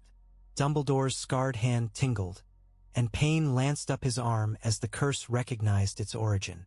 Then the ring cracked, a sharp, metallic sound, like bone snapping. The gold band split. The black stone remained lodged within, but the surface of the ring webbed with fractures, and something unseen seemed to shudder and collapse, like a breath held too long finally released. The cold in the room lifted abruptly. The pressure eased. The instruments on the shelves ticked on, unperturbed, as if the world had decided to keep going. Dumbledore set the sword down carefully and stared at the broken ring. He could not see the piece of soul die. There was no dramatic shriek, no visible wraith. Voldemort's mutilation did not announce itself. It simply ceased to cling to this object. And yet Dumbledore felt a strange, grim satisfaction. One anchor down. One less place for Voldemort to hide from consequence. His right hand pulsed with pain, as if furious at being reminded that it was dying. Dumbledore flexed his fingers slowly. The blackness did not recede. The cost remained. He reached for the ring and lifted it, careful not to cut himself on the jagged edges.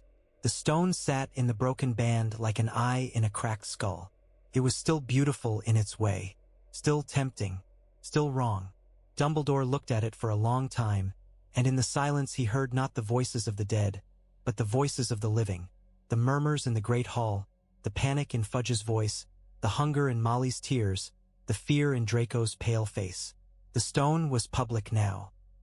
It would change the war in ways Dumbledore could not fully predict. It would also change people. Some would become braver. Some would become desperate. Some would become dangerous. Phineas sighed loudly, as if bored by morality. So, he said, "What now?" Dumbledore closed his gloved hand around the broken ring, feeling the cold through leather. "Now," he said softly, "we teach the world what the stone truly offers." "And what is that?" Phineas asked, with the faint contempt of a man who believed he already knew. Dumbledore's gaze drifted to the window, where rain still traced the glass, persistent as fate. "Not resurrection," he said. "Not comfort. Not forgiveness. Only the truth that death is real." He looked back down at his blackened hand. "And that pretending otherwise will destroy us faster than Voldemort ever could." Fawkes gave a low, musical sound, and Dumbledore felt, for a moment, the quiet courage of a creature that burned and was reborn without clinging to the moment before the flames. He placed the broken ring carefully into a small box and sealed it with a spell. The click of the lid sounded final. When he stood, he felt the weight of exhaustion settle into his bones. But beneath it, there was a harder thing now, resolve shaped by pain rather than by pride. Dumbledore extinguished the candles with a flick of his wand. Darkness filled the office, soft and complete. In the dark, the stone waited, silent, cold, and patient. And somewhere beyond the walls of Hogwarts, in a world where legends had become weapons, other hands began to reach for it. The Daily Prophet arrived with the morning, as if the world itself insisted on placing its version of events on the breakfast table before anyone could swallow their own thoughts. It was damp at the corners from its flight through rain, the ink smelling sharp and alive. Dumbledore let it sit unopened for a moment, as though delaying the act might soften what it contained. It did not. The headline had the brutality of someone who had never held a dying hand. Dumbledore's dead boy spectacle screamed the bold letters, and beneath it a blurred wizarding photograph captured the instant before Cedric Diggory's shade faded. His face turned toward the scribe's quill, eyes bright with accusation. The caption did not name him. It called him the apparition. McGonagall's mouth tightened as if she were physically holding back rage. "Spectacle," she said, each syllable clipped, "as though truth is theater." Kingsley Shacklebolt leaned against the edge of the desk, shadowed by the gray light filtering through the window.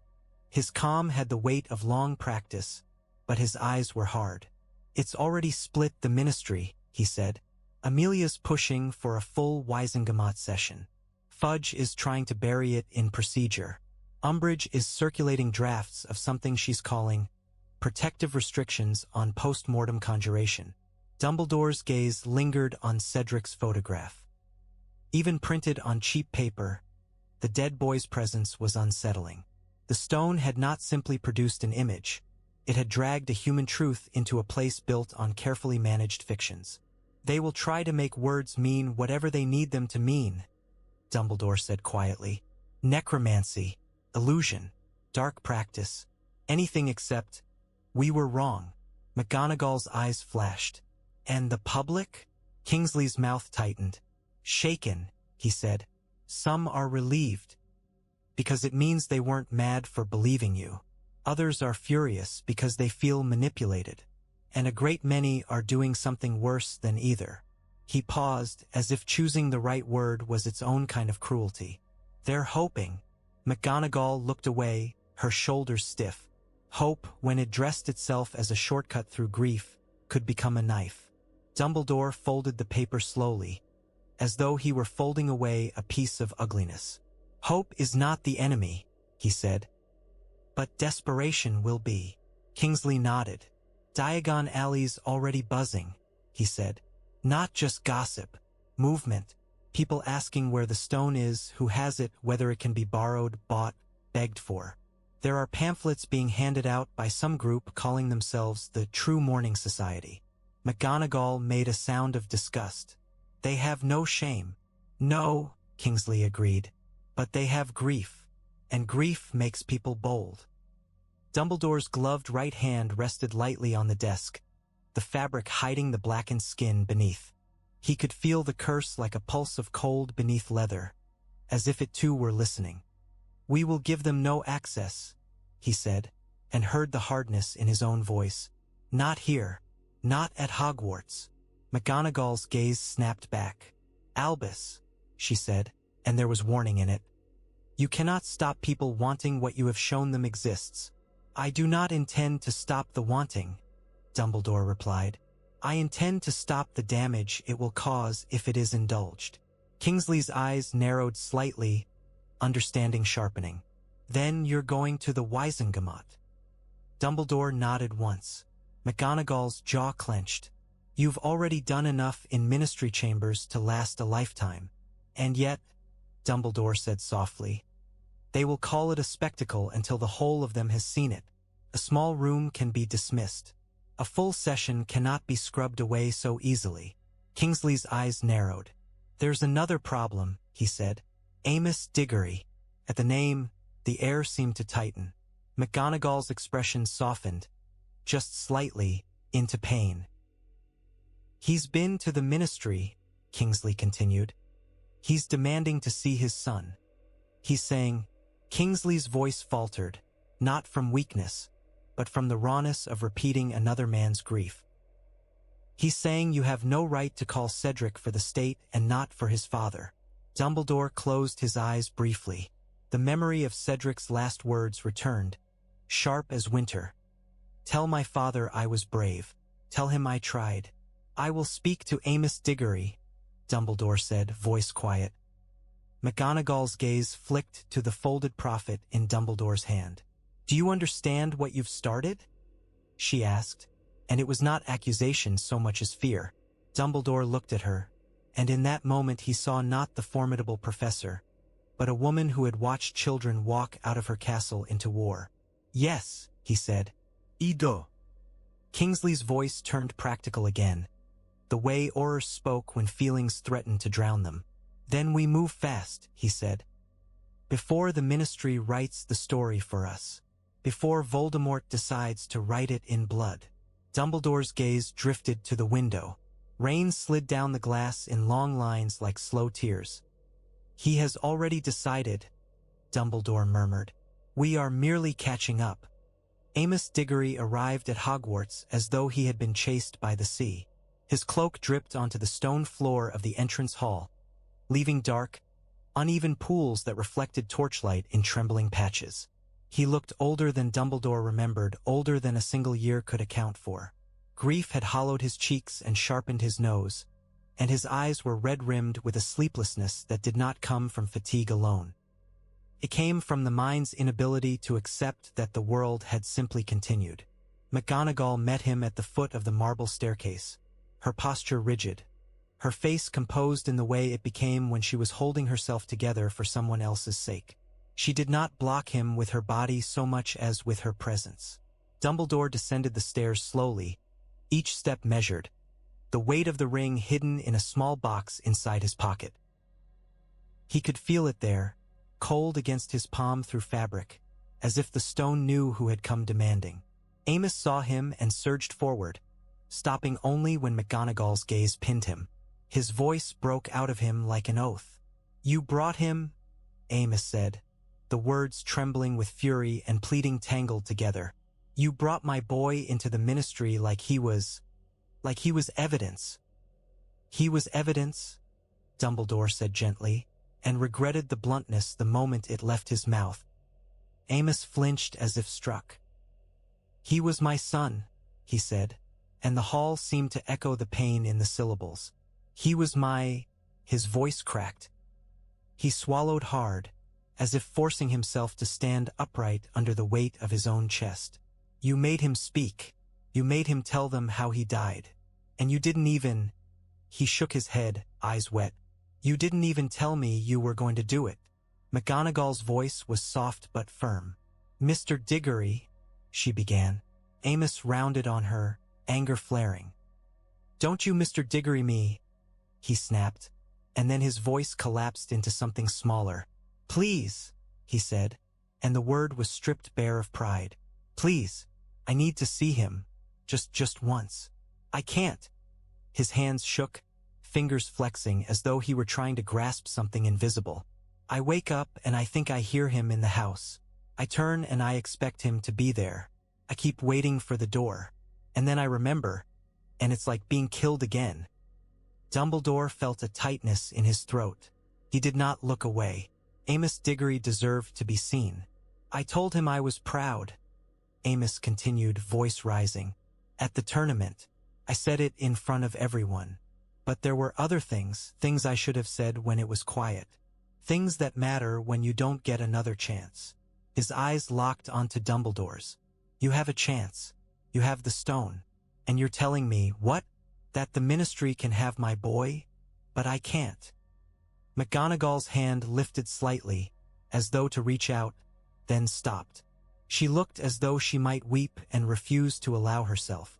Dumbledore heard Molly's voice in his mind, a plate in front of a starving person. He heard Sirius's warning, don't keep me too long.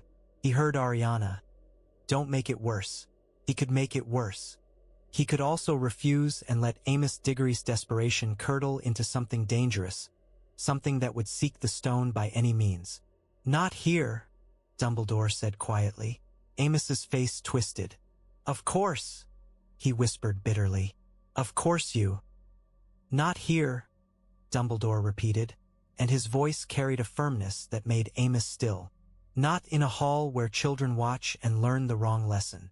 Not in a place that turns private grief into public hunger. Amos's shoulders sagged for a heartbeat, then his eyes sharpened again. Then where? He demanded. Dumbledore drew a slow breath. In my office, he said, with Minerva present. And you will listen to me before we begin. Amos's hands clenched. I'll listen, he said hoarsely, as though he would have agreed to anything in that moment. Dumbledore led them upward. In the circular stillness of his office, Amos Diggory looked suddenly smaller, dwarfed by shelves of books and instruments that ticked with quiet indifference. He stood near the desk, fists clenched, eyes fixed on Dumbledore's pocket as if he could already see Cedric's face waiting inside. Dumbledore set a chair for him, and Amos did not sit. This will not be your son returned, Dumbledore said softly. It will be his shade. It will speak, and it will look like him, and it will be cruel in its closeness. Amos's voice was a rasp. I don't care.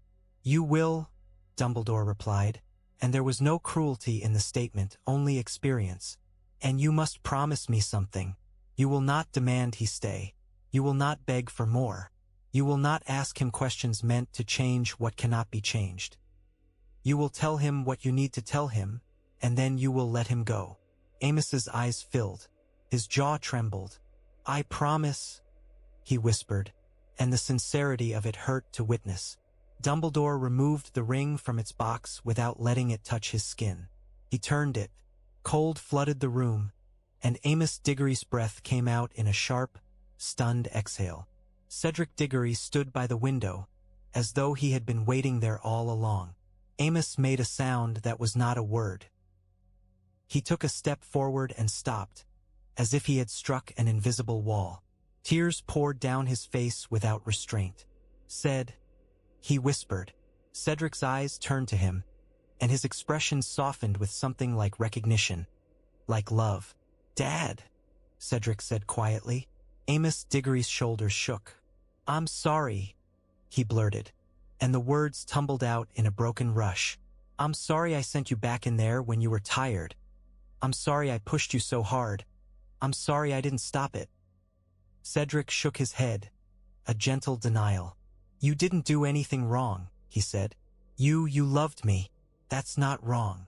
Amos pressed his fist to his mouth, choking. I told them you were brave, he whispered. I told everyone, but I never told you enough. Cedric's gaze held his, steady and unbearably kind. I knew, he said. Amos's eyes squeezed shut. I'm proud, he said, voice raw. I'm proud of you. I'm proud of you, Cedric Diggory. Do you hear me? Cedric's smile wavered. I hear you, he said softly. For a heartbeat, the room felt like it might split from the weight of tenderness. Dumbledore turned the ring back. Cedric's outline began to thin, and Amos made a desperate motion forward, a reflexive lunge to grab what could not be held. McGonagall caught his arm, gripping hard. Let him go, she whispered fiercely. Amos's face contorted, and then, with a sob that seemed to tear out of him, he stilled. Cedric looked at his father one last time. I love you, he said, and then he faded, leaving Amos Diggory staring at empty air as though the world had just been emptied of color. Amos sank into the chair, finally, his body folding in on itself.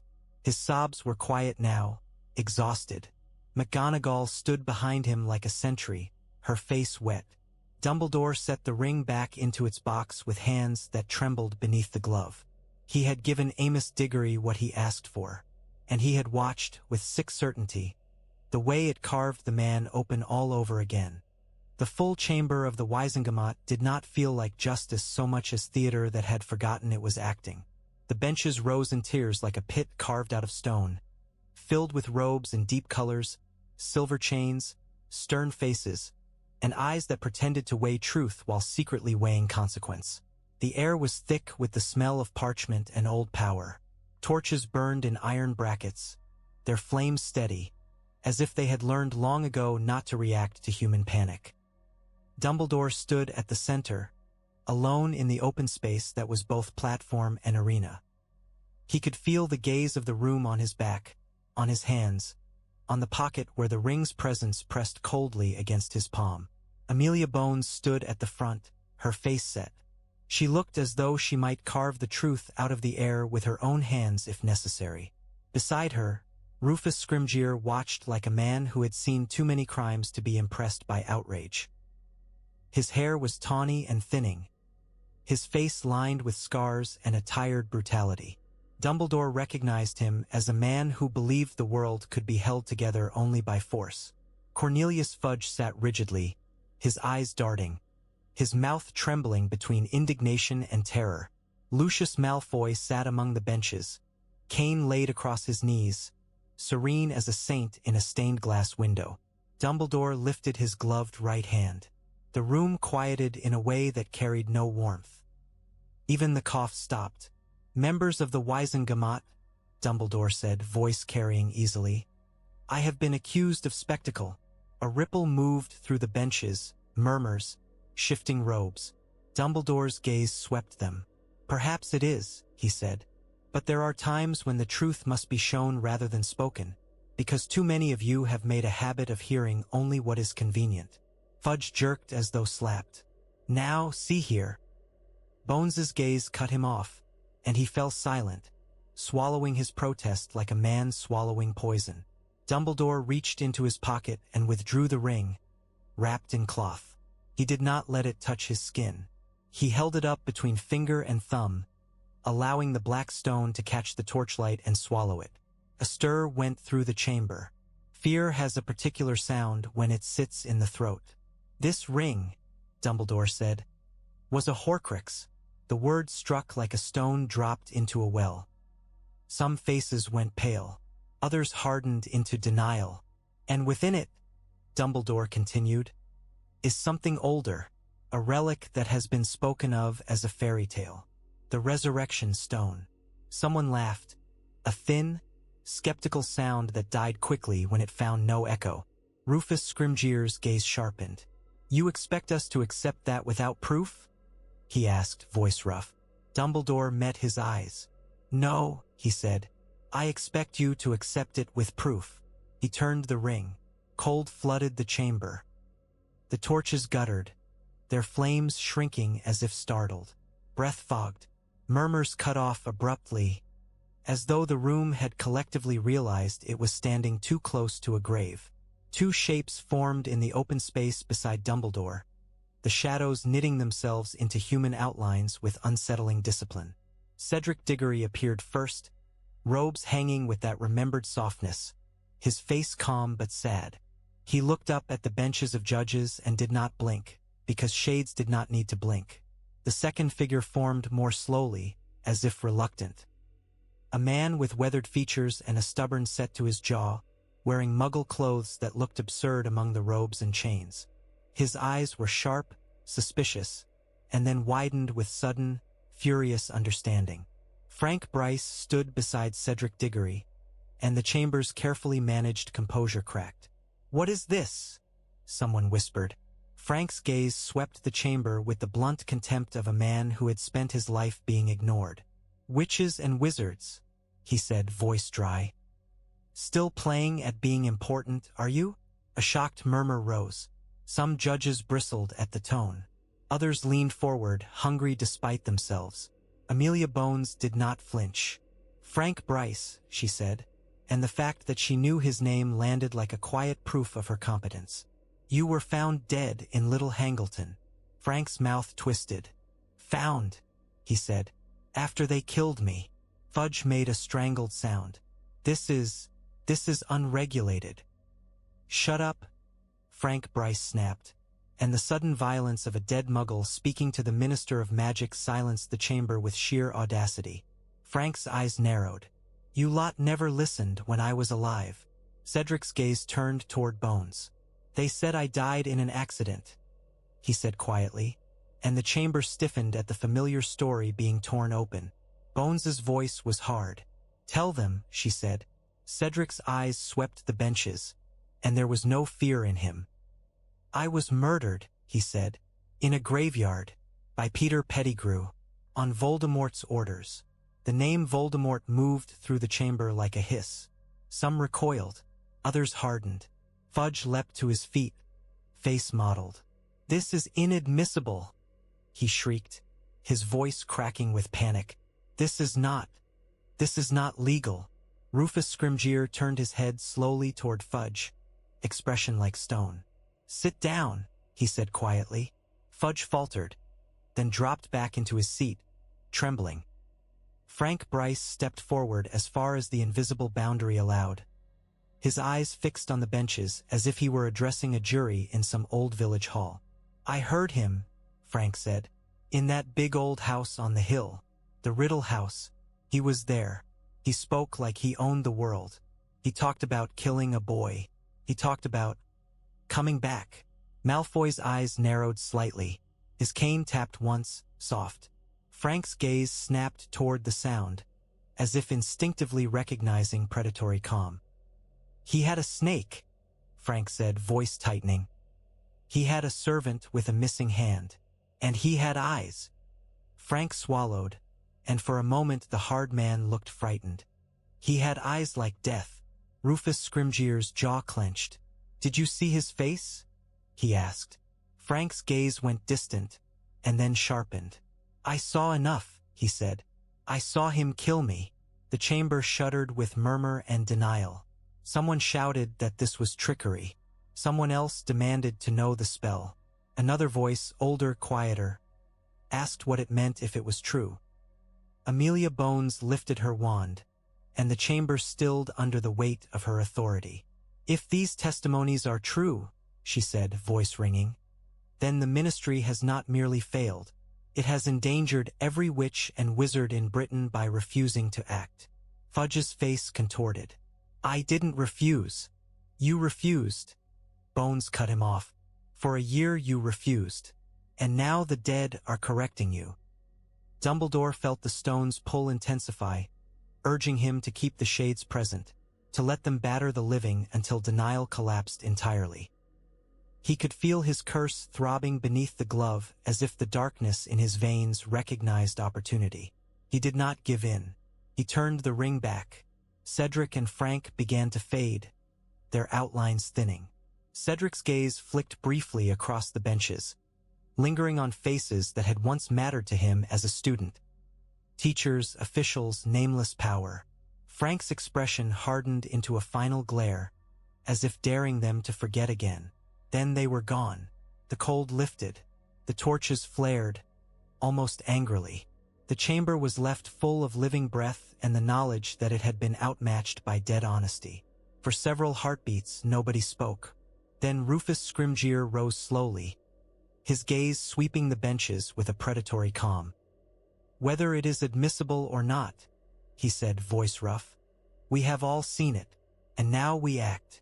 Lucius Malfoy's smile remained serene, and Dumbledore, standing alone in the center, felt the war shift beneath his feet like earth turning before a storm. Diagon Alley became a marketplace of longing. It had always been crowded, always loud with commerce and gossip, but now the noise had a different edge. It was not the bright chatter of people spending money on sweets and school supplies. It was the restless murmur of those who were afraid the world was breaking and wanted a relic to hold it together. Rain fell in thin, icy threads, soaking cloaks and making the cobblestones slick. Umbrellas bobbed like dark mushrooms. Lanterns glowed beneath shop awnings, their light making faces look carved from wax. They gathered in knots, families, widows, men with haunted eyes, children clutching sleeves. Many held photographs not of the living but of the dead. Smiling faces caught in happier years, waving in tiny moving loops as though the past could still perform for them. Some wore black armbands.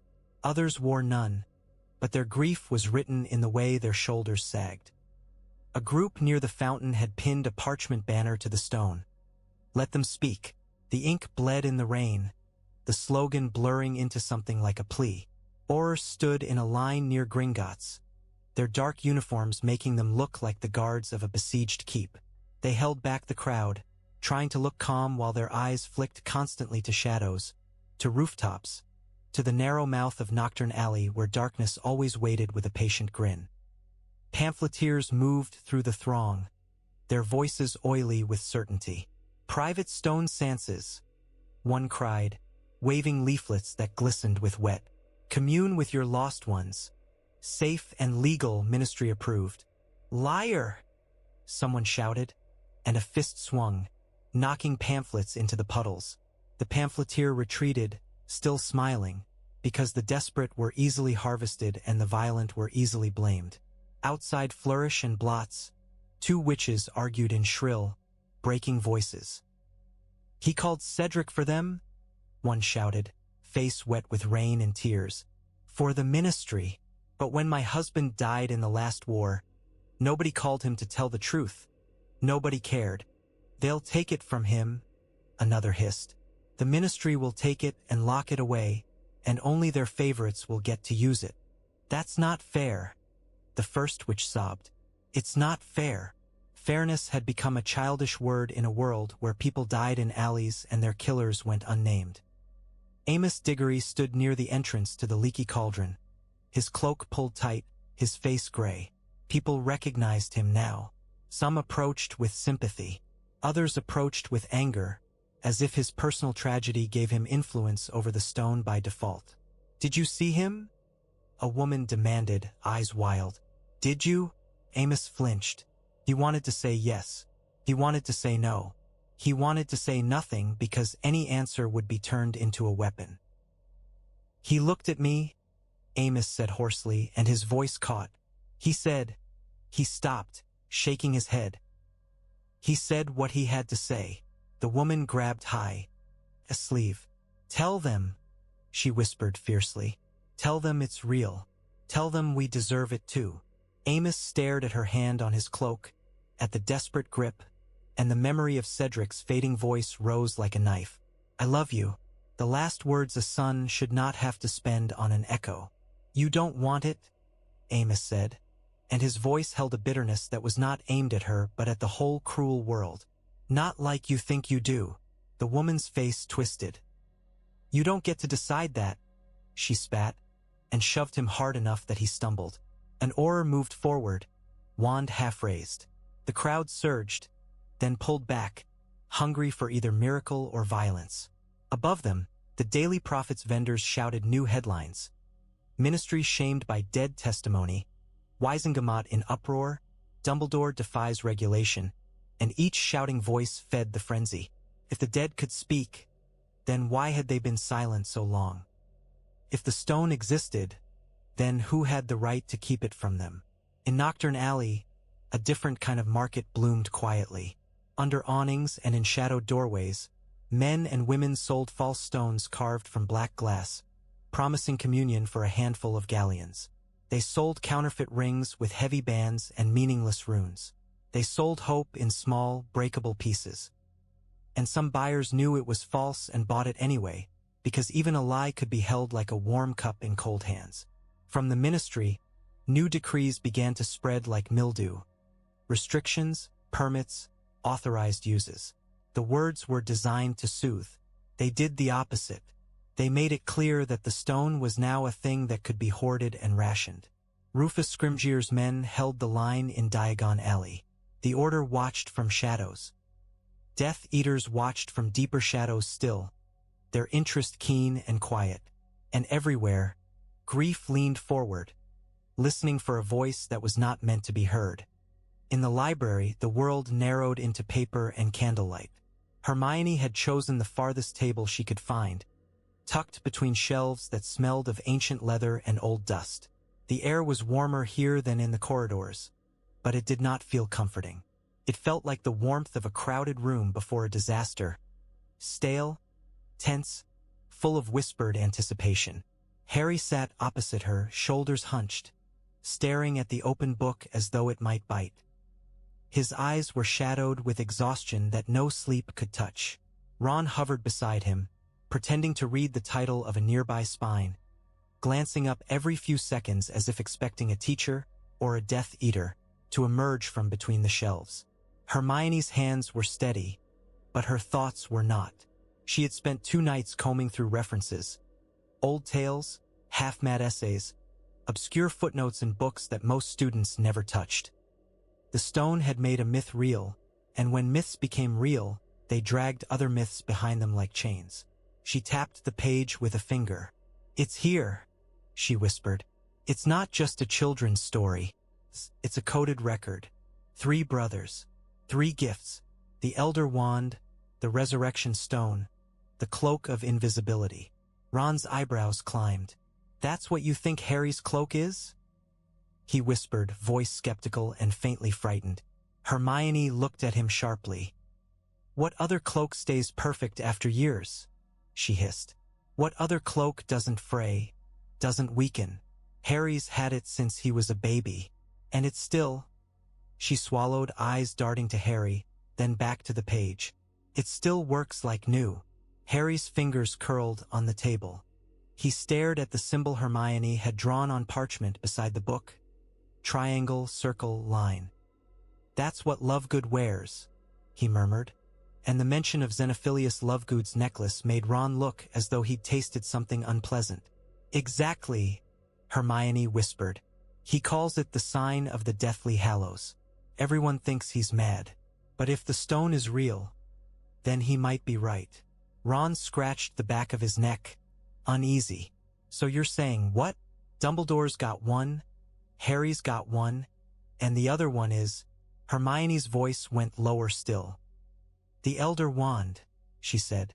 "And Dumbledore—" She paused, because saying it aloud felt like stepping onto thin ice. "Dumbledore has always been exceptionally powerful." Harry's gaze lifted, and the grief in his eyes sharpened into something else. Suspicion, anger, awe. "You think Dumbledore has it," Harry whispered. Hermione hesitated.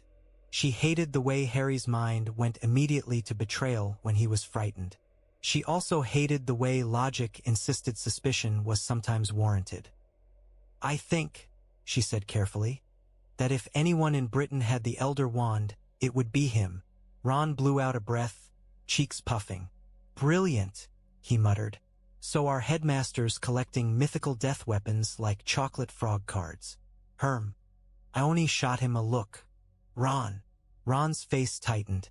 Sorry, he whispered. It's just, how is this helping us?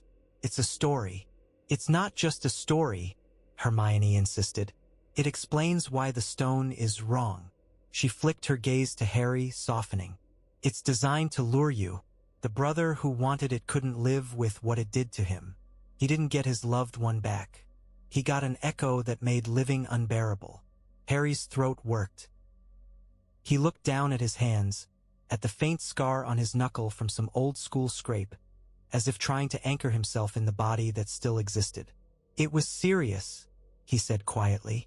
He told me not to keep him. His voice cracked on the last words, and Ron's hand moved instinctively to Harry's shoulder, gripping hard. Hermione swallowed. That's what the story is warning about, she said. The stone is cruel. Ron leaned forward, lowering his voice further. So what do we do? He whispered. Tell Dumbledore? Hermione's eyes flicked up, torn. He knows, she said. He knows the stone's history. He's Dumbledore. Her voice faltered. But the problem is everyone else will learn too. If the stone is public, people will start asking about the Hallows. Lovegood will write about it. The prophet will mock him, but Death Eaters might listen. Harry's head snapped up. Voldemort, he whispered. Hermione nodded, grim. He's terrified of death, she said. If he learns there are objects that claim to master it, he'll want them. Even if he doesn't believe in fairy tales, he'll want to make sure nobody else has them. Ron's eyes widened. So Dumbledore's handed him a trail. Hermione's mouth tightened. Not intentionally, she whispered. But yes, the stone being public means the Hallows stop being harmless nonsense. They become a map. Harry stared at the symbol again, his eyes fixed. I thought the stone was just a ring, he murmured. Just another of Voldemort's things. Hermione's voice softened. It's more than that, she said. It's older than Voldemort. It's older than Dumbledore. It's the kind of magic that doesn't care who uses it. It just does what it was made to do. Ron swallowed. Which is? Hermione looked down at the page where the brother with the stone walked into his grave. To make you want what you can't have, she whispered, and to make you forget the cost until you've paid it. A silence settled over the table, broken only by the distant rustle of pages and the soft crackle of candles.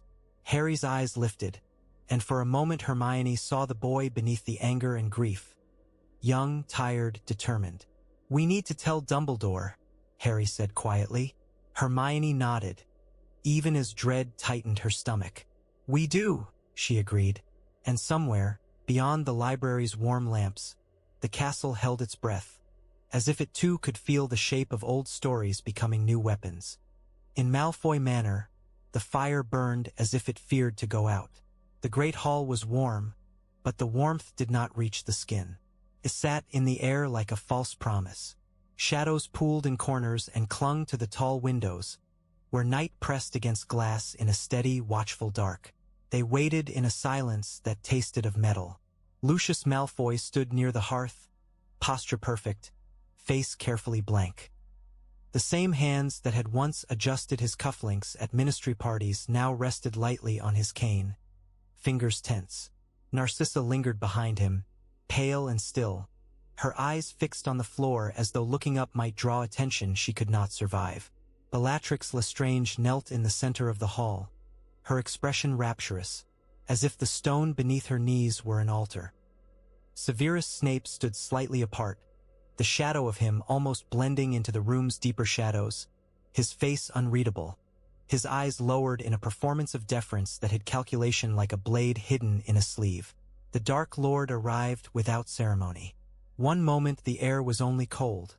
The next it was colder, as though the room itself had stepped back. Lord Voldemort moved into the hall with a silence that was not stealth but dominance. His skin was whiter than the marble, his eyes red and bright, his nostrils slitted as if he were always smelling for weakness. He looked at them as one might look at tools that might break. Bellatrix bowed until her forehead nearly touched the stone. "My lord," she breathed, voice trembling with devotion. Lord Voldemort ignored the worship and flicked his wand with languid precision. A piece of parchment floated up from the table where Lucius had placed it, hovering in the air between them. On it was drawn a simple symbol, triangle, circle, line. "The Hallows," Voldemort said softly, tasting the word as if deciding whether it amused him. Lucius's voice was measured. "There are whispers, my lord," he said. "Dumbledore has made one of them undeniable. The Resurrection Stone." Voldemort's mouth curved, not into a smile but into a distortion. "Resurrection," he murmured. "Such a childish word. Such a childish desire." Bellatrix's eyes glittered. "But if the dead can speak," she whispered, "if they can be called, then the living can be frightened." Voldemort interrupted, and his red eyes sharpened. "And frightened people are easier to rule." Snape's face remained still, but his eyes flicked, quick as a thought. Lucius swallowed. "Dumbledore used it before the WIZENGAMOT," he said. "He called the boy Diggory and a muggle. They spoke of Pettigrew. They spoke of you." Voldemort's gaze drifted lazily toward Lucius, and the temperature seemed to drop another degree. "They spoke my name in court," he said, almost contemplative. "How very brave of them." Bellatrix shivered, not with fear but excitement. "Let me bring it to you," she whispered. "Let me tear it from him." Voldemort's gaze did not soften. "Do you think," he asked quietly, "that I have spent years building immortality only to be challenged by a pebble in a ring?" Bellatrix's smile faltered, confused. Voldemort's voice remained calm, but it carried an edge of contempt that cut deeper than shouting. "The stone does not resurrect," he said. "It tempts. It whispers. It shows you what you want until you are weak enough to die for it." His gaze flicked briefly to Narcissa, and she flinched, as if he had brushed her skin with a cold finger. "And yet," Voldemort continued, "it has value." Lucius's eyes narrowed, cautious. "Because it proves the legend." Voldemort's head tilted slightly, serpentine. "Because it proves that old magic still hides in the world," he said. "Magic that does not bow to the Ministry. Magic that does not bow to me." His nostrils flared, and for an instant the hall felt charged, as though the Dark Lord's rage was a storm contained in a thin jar. "I do not tolerate rivals," he whispered. Snape's voice was low, carefully neutral. "If the stone is public, my lord," he said, "it will become a magnet, not only for those who grieve, for those who desire power." Voldemort's red eyes slid to him. "And who desires power more than I?" he asked softly. Bellatrix's smile returned, feverish. "No one," she breathed. Voldemort's gaze returned to the parchment symbol. "Find me everything," he commanded, voice suddenly colder, sharper. "Every reference, every rumor, every madman's pamphlet. Lovegood, old manuscripts, Beatles' tales. I want the bones beneath the story." Lucius bowed his head. "Yes, my lord." Voldemort's wand lifted slightly, and Lucius stiffened as if expecting pain. Voldemort did not strike him, yet. He simply spoke. "Dumbledore believes himself clever," he said, voice silk smooth. "He believes he can weaponize the dead against me." His eyes gleamed.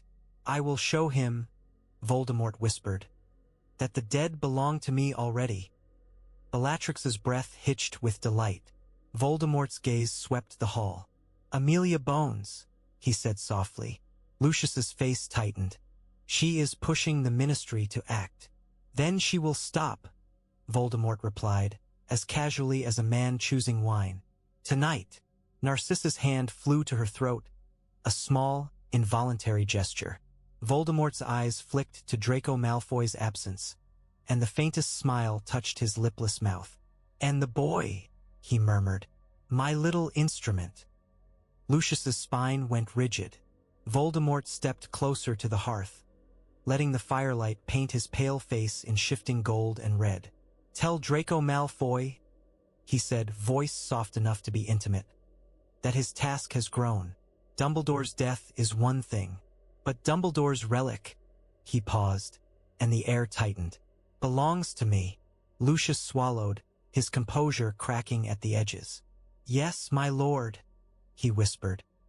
Voldemort's gaze lifted, as if looking beyond the walls, beyond the manor, beyond the night. He has made the stone public, Voldemort murmured, and his voice held something like satisfaction. Good, let the whole world reach for it.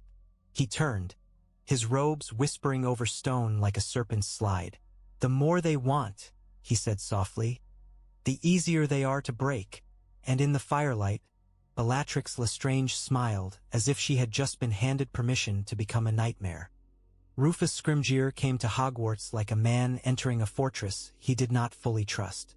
He arrived not by owl and polite request, but by flue and escort. Auror stepped into the headmaster's office with the disciplined caution of soldiers who had been taught to expect traps behind every tapestry. Their wands remained sheathed, but their hands hovered close, ready. Scrimgeour followed, his presence filling the room with the same heavy practicality that clung to him in the WIZENGAMOT. Up close, Dumbledore could see the fine scars that mapped his face, the kind of marks an Auror collected not from carelessness but from years of standing where curses flew. His hair was grayer than Dumbledore had thought. His eyes were sharp, tired, and hungry for control. McGonagall's posture stiffened beside Dumbledore's desk, her expression a portrait of contained fury. Kingsley stood near the window, shoulders squared, gaze flicking between Scrimgeour and Dumbledore as though he were watching two storms approach each other. Scrimgeour did not waste time on pleasantries. He placed a sealed parchment on the desk with a heavy hand. This, he said, voice rough, is an official ministry request. Dumbledore's gaze fell to the seal. It was new. The wax bore the imprint of authority reshaped in haste. Cornelius has resigned, Scrimgeour said, as if the words were a small concession to reality. I am minister now. McGonagall's eyes flashed. Convenient, she said coldly. Now that the dead have had to correct him. Scrimgeour's gaze slid to her, and for a heartbeat there was respect beneath the irritation. He failed, he said simply, so I'm here. And I don't intend to fail the same way. Dumbledore broke the seal without touching the wax. He read quickly, the words formal, stiff, designed to sound reasonable. For public safety, for controlled regulation, for the prevention of dark misuse, for the protection of the grieving populace. Hand over the resurrection stone. Dumbledore folded the parchment slowly. No, he said. The Auror stiffened. McGonagall's chin lifted in silent approval. Kingsley's jaw tightened. Scrimgeour's eyes narrowed. This is not a request you can ignore, he said. That object has become a national security issue. People are rioting in Diagon Alley. Fraudsters are selling fakes. Grief is turning into violence. And Voldemort, he spat the name like a curse, will come for it. Yes, Dumbledore agreed calmly. He will. Scrimgeour leaned forward, voice hardening. Then why in Merlin's name are you keeping it in a school? Dumbledore's gaze remained steady. Because the ministry is compromised, he said quietly. Scrimgeour's mouth tightened. You accuse my office? I state a fact, Dumbledore replied. There are those within your walls who have served Voldemort before. Some may serve him again. Scrimgeour's eyes flashed, anger and fear intertwined. And you think a castle full of children is less vulnerable? It is protect. Ted, Dumbledore said, by enchantments older than your decrees, and by people who are not swayed by ministry promotions. Scrimgeour's gaze flicked to Kingsley, and for a moment Dumbledore saw the strain in Kingsley's expression. Loyalty split between institution and truth. Scrimgeour straightened, voice lowering. I'm not your enemy, he said. I'm trying to stabilize a country you've set on fire. Dumbledore's smile was faint. The country was already burning, he said. I simply forced people to look at the flames. Scrimgeour's fingers drummed once on the desk. "Give it to me," he said, and the command sat heavy with the weight of office. "Let the ministry control its use. Let us decide when the dead are called and why. Let us stop the chaos." McGonagall's voice cut in sharp. "And let you use it as propaganda," she said. "Let you parade dead children whenever it suits the narrative." Scrimgeour's jaw tightened. "If parading a dead child stops other children becoming dead," he snarled, "then yes, I will." The bluntness landed like a slap. Dumbledore regarded him for a long moment, seeing the truth beneath the anger. Scrimgeour believed force could save lives. He was not a coward like Fudge. He was something potentially more dangerous, a man who believed the ends could justify any means. "The stone will not be a ministry tool," Dumbledore said softly. Scrimgeour's gaze sharpened. "You cannot keep it forever." "No," Dumbledore agreed, and the admission tasted like iron. "I cannot." McGonagall's eyes flicked to him, startled. Dumbledore continued, voice calm, measured. "But I can keep it from being turned into a lever that pries open every grieving family in Britain and squeezes them until they obey." Scrimgeour's face tightened. "Then what is your plan, Dumbledore?" Dumbledore's gloved hand rested lightly on the desk. "To control it with people who have proven they can say no," he replied. Scrimgeour's eyes narrowed. "And you think you can?" Dumbledore met his gaze. "I think," he said quietly, "that I must try." Scrimgeour exhaled sharply, the breath of a man fighting his own temper. "If you refuse," he said, "I can issue orders. I can send orders. I can." "And you will lose," Dumbledore said gently. The silence that followed was thick with political threat. The Aurors shifted, eyes darting. McGonagall's hands clenched. Kingsley looked away, as if refusing to witness the line being drawn. Scrimgeour's eyes held Dumbledore's, fierce. "You are making this harder," he said. Dumbledore's voice softened, and for a moment the room felt less like a battlefield and more like a confession. "War is hard," he said. "I am merely refusing to make it uglier than it must be." Scrimgeour stared at him, then looked down at the folded letter on the desk as though considering whether authority was worth the fight it would provoke.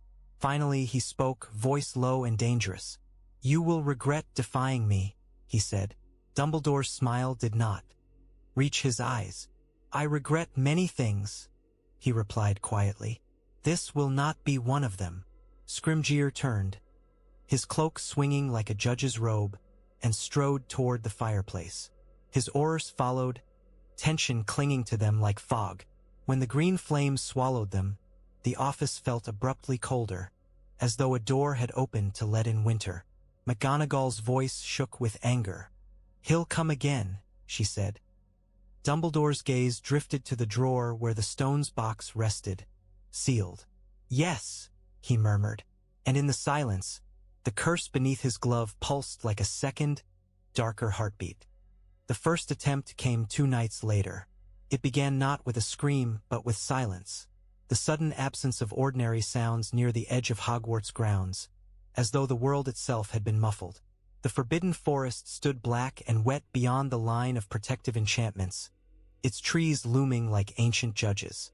Rain fell steadily, turning grass to slick mud.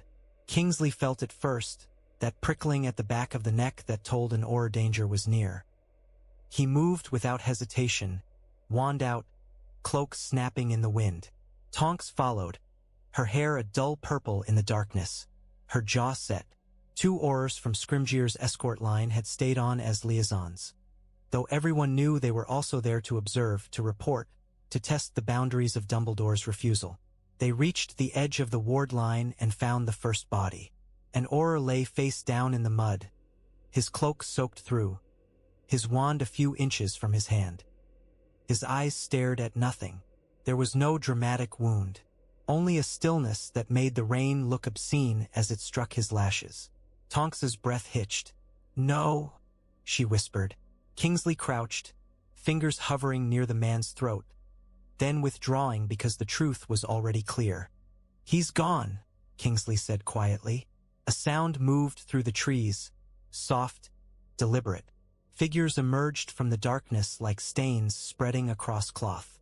Cloaked, masked, wands raised.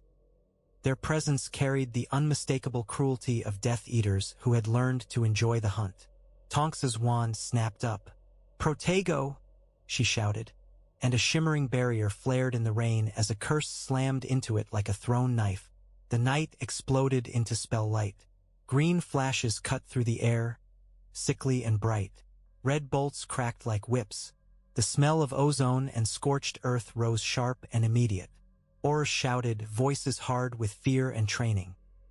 The Death Eaters moved with practiced coordination, spreading out, trying to flank, trying to breach the ward line where Hogwarts protections began to weaken. Kingsley fought like a man made of iron. He moved with controlled violence, deflecting curses, returning them with precision. Tonks fought beside him, her expression fierce, blood streaking her cheek where a curse had grazed her skin. A Death Eater laughed, the sound muffled behind a mask. "Where is it?" the voice called, taunting. "Where's your little stone, headmaster?" Kingsley's eyes narrowed. "They're here for the relic," he snapped, and Tonks's mouth tightened. A curse struck the ground, sending mud spraying. Another slammed into a tree, the bark exploding outward like shrapnel. One of the Ministry Aurors screamed, falling backward, clutching his arm as though it had been ripped by invisible teeth. The Death Eaters pressed forward. Then the air shifted. It was not a spell cast by a student or an Auror. It was a change in the atmosphere itself, as though the night had realized someone more danger. Us had stepped into it. Albus Dumbledore appeared at the edge of the wards, his cloak dark, his hair and beard damp with rain. He raised his wand with the calm of a man who had made peace with dying and therefore feared little. The Death Eaters faltered, just for a heartbeat. That heartbeat was enough. Dumbledore moved his wand in a smooth arc, and the ground beneath the Death Eaters turned treacherous. Roots rose like serpents snaring ankles. Mud hardened into stone around feet. A gust of wind slammed into cloaked bodies, hurling them sideways into trees with bone-jarring force. The Death Eaters recovered quickly, firing curses in a panicked storm. Dumbledore's wand flicked, and their spells bent, redirected, dissipated into harmless sparks against shields woven so finely the air seemed to shimmer. Kingsley's breath came out in a sharp exhale of relief and frustration. "You should have stayed inside," he snapped, even as he knew it was useless. Dumbledore's voice was quiet, carrying through the rain. "And let you die?" he asked, almost gently. A Death Eater lunged, wand raised, and shouted a killing curse. Dumbledore did not shout back. He simply moved. The curse struck a shimmering barrier that did not flare dramatically. It simply absorbed the spell like water swallowing a stone.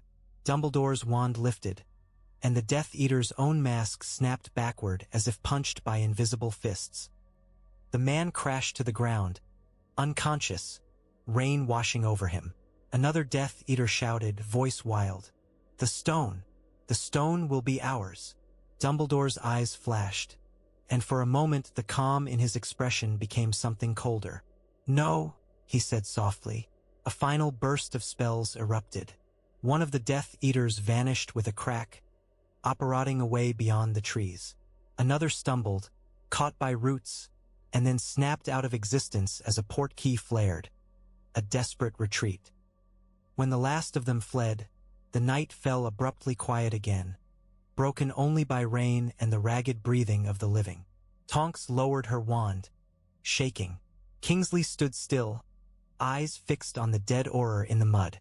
The Ministry Liaison Auror stumbled to his knees, pale and trembling, staring at Dumbledore with a mix of fear and awe. Dumbledore stepped closer to the fallen man and looked down, his face unreadable. Kingsley swallowed. "They'll claim you drew them here," he said quietly, voice bitter. "They'll say this is why the Ministry needs control." Dumbledore's gaze remained on the corpse. "Perhaps," he said softly. Tonks's voice shook with anger. "This wasn't about control," she said. "This was about theft." Dumbledore nodded once. "Yes," he murmured. Then his eyes lifted, and in them was a bleak certainty. And it will not be the last attempt. The rain kept falling, steady and indifferent, washing blood into the earth. And somewhere in the dark, those who wanted the stone listened to the night and planned their next reach. GRIMMAULD Place received them again like a house that enjoyed being the stage for despair. The dining room smelled of wax and damp wool. Candles guttered in their holders, their flames throwing restless shadows against the black family tapestry, where names had been burnt away like punishments. The table was crowded with familiar faces, some bruised, some bandaged, all tired. Kingsley's sleeve was torn and stained from the attack, a crude bandage wrapped beneath. Tonks sat with her shoulders hunched, hair now a dull gray as exhaustion bled color from her. Lupin watched her with a quiet, helpless tenderness that he tried to hide behind neutrality. McGonagall's hands were folded on the table, knuckles white. Moody's magical eye rolled constantly, as if daring danger to show itself again. Snape stood near the wall, arms folded, face pale. His gaze flicked repeatedly to Dumbledore's right hand as though he could see the curse through fabric. Dumbledore set a small box on the table. It was black wood, plain, but the air around it felt heavier, as if spells clung to it like iron chains. He had layered protections on it. Ancient wards, binding charms, enchantments designed to resist both brute force and subtle theft. He opened it just enough to show the ring inside. The resurrection stone sat in the cracked gold band like an eye that refused to sleep. A murmur moved through the room, not of awe now, but of fear. The stone was no longer a rumor. It was a threat that lived among them. Dumbledore closed the box again and placed his palm flat on the lid, as if to remind himself it was real. "We cannot pretend," he said quietly, "that keeping it hidden will keep it safe. It has already drawn blood." Tonks's voice was sharp. "Then destroy it," she snapped. Molly flinched at the suggestion, and Dumbledore felt the familiar ache of knowing why. Destroying the stone meant destroying the last illusion that some pain could be undone. McGonagall's gaze stayed fixed. "Can you?" she asked softly. "Can it be destroyed?" Dumbledore hesitated, because the truth was more complicated than comfort. "Perhaps," he said at last, "but it is older than the ring. It was set into it, not made with it. I do not know what destroying it would unleash." Moody grunted. "Unleash? It's a rock. Smash it." Snape's voice cut in cold. "It is not a rock," he said. "It is a hallow." The word landed with weight. Lupin's eyes narrowed. Kingsley's brow furrowed. Tonks's mouth opened, then shut. Dumbledore's gaze flicked to Snape, acknowledging the truth and the risk in speaking it aloud. "Yes," Dumbledore said softly. "It is." Kingsley leaned forward. "Then Voldemort will come harder," he said, voice grim. "He'll see it as proof. He'll start hunting the other Hallows." Dumbledore nodded once. "Yes," he said again. Molly's hands trembled. "And what about people?" she whispered. "What about the ones in Diagon Alley?" Her eyes were wet, and her voice carried both anger and pity. "They're tearing each other apart for a chance to say goodbye." Dumbledore's voice softened. "That is why we set rules," he said. He drew out a parchment and laid it on the table. Across the top, in neat script, was written, "Covenant of the Stone." Moody snorted. "We're signing paperwork now?" "We are making an oath," Dumbledore replied, and the quiet firmness in his voice made Moody fall silent. Eyes narrowed. Dumbledore's gaze swept the room. "The stone will be used only for war-critical truth," he said. "Not for comfort, not for closure, not for private longing." His eyes lingered on Molly, on Lupin, on Tonks. "We will not become addicted to echoes." Tonks's jaw clenched. Kingsley nodded slowly. McGonagall's expression did not soften, but something like relief flickered in her eyes. "And who decides what is war-critical?" Moody demanded. Dumbledore's gaze did not waver. "Not me alone," he said. "Kingsley Shacklebolt, Minerva McGonagall, Remus John Lupin." He paused, then added, because it mattered, "and Severus Snape." Snape's eyes flashed, and for a heartbeat Dumbledore saw the contempt there. Contempt at being bound to others, at being asked to guard morality. Then Snape's face smoothed into neutrality. "How touching," he said softly. "You want witnesses for your temptation." "Yes," Dumbledore replied calmly. Ido. Molly's voice trembled. "And what about Harry?" she whispered. The room stilled at the name. Dumbledore's gaze lowered to the box, to the stone inside. He thought of Harry's pleading, of Sirius's fading voice, of the way the stone had carved grief into sharper shapes. "Harry will not use it again unless it is necessary," Dumbledore said quietly. "Not while I live." McGonagall's gaze tightened, but she did not argue. Dumbledore picked up a quill and signed the parchment. The ink dried instantly, black as a vow. Kingsley signed next, jaw set. McGonagall's signature followed, precise and firm. Lupin's hand shook slightly as he wrote his name, and Tonks watched him with a softness that was almost pain. Snape hesitated the longest, his expression unreadable, then signed with a swift, sharp stroke as if slashing the parchment. When it was done, Dumbledore folded the covenant and sealed it with a charm that made the wax glow faintly, as though binding itself. He placed the sealed parchment beside the warded box. "There will be consequences," Kingsley said quietly. "Scrimgeour won't accept this." "No," Dumbledore agreed. "He will not. Moody's magical word." "And Voldemort?" he growled. Dumbledore's fingers rested on the box lid. The stone's cold seemed to seep through even the wood. "He will strike," Dumbledore said softly. "He always does." Lupin's voice was low. "Then we should prepare for the first death he chooses." Dumbledore's eyes lifted, and in them was a bleak, knowing sorrow. "Yes," he murmured, "we should." Amelia Bones died the way Voldemort preferred his obstacles to die. Quietly, efficiently, with brutality disguised as inevitability. The news arrived at Hogwarts before breakfast, carried by a Patronus that shimmered in the corridor like a pale animal made of grief. Kingsley's voice came through it, tight with controlled rage, informing Dumbledore in clipped phrases that masked the horror. Her house breached, her wards shattered, her body found in the wreckage. No survivors. No witnesses. A message written not in ink, but in fear. By midday, the ministry had draped itself in mourning. In a long hall beneath the atrium, black cloth hung from pillars like funeral banners. Torches burned low, their light dulled as if even flame felt disrespectful. Amelia Bones lay on a raised bier, her face calm in death in a way it had rarely been in life. Someone had arranged her hands neatly, as though tidiness could make murder look less obscene. Rufus Scrimgeour stood at the foot of the bier, shoulders stiff, his expression carved from fury. For a moment, he looked older than his scars, a man suddenly aware that power did not prevent grief from reaching under armor.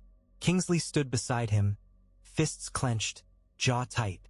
The anger in him was quiet but immense, the kind that did not burn out quickly.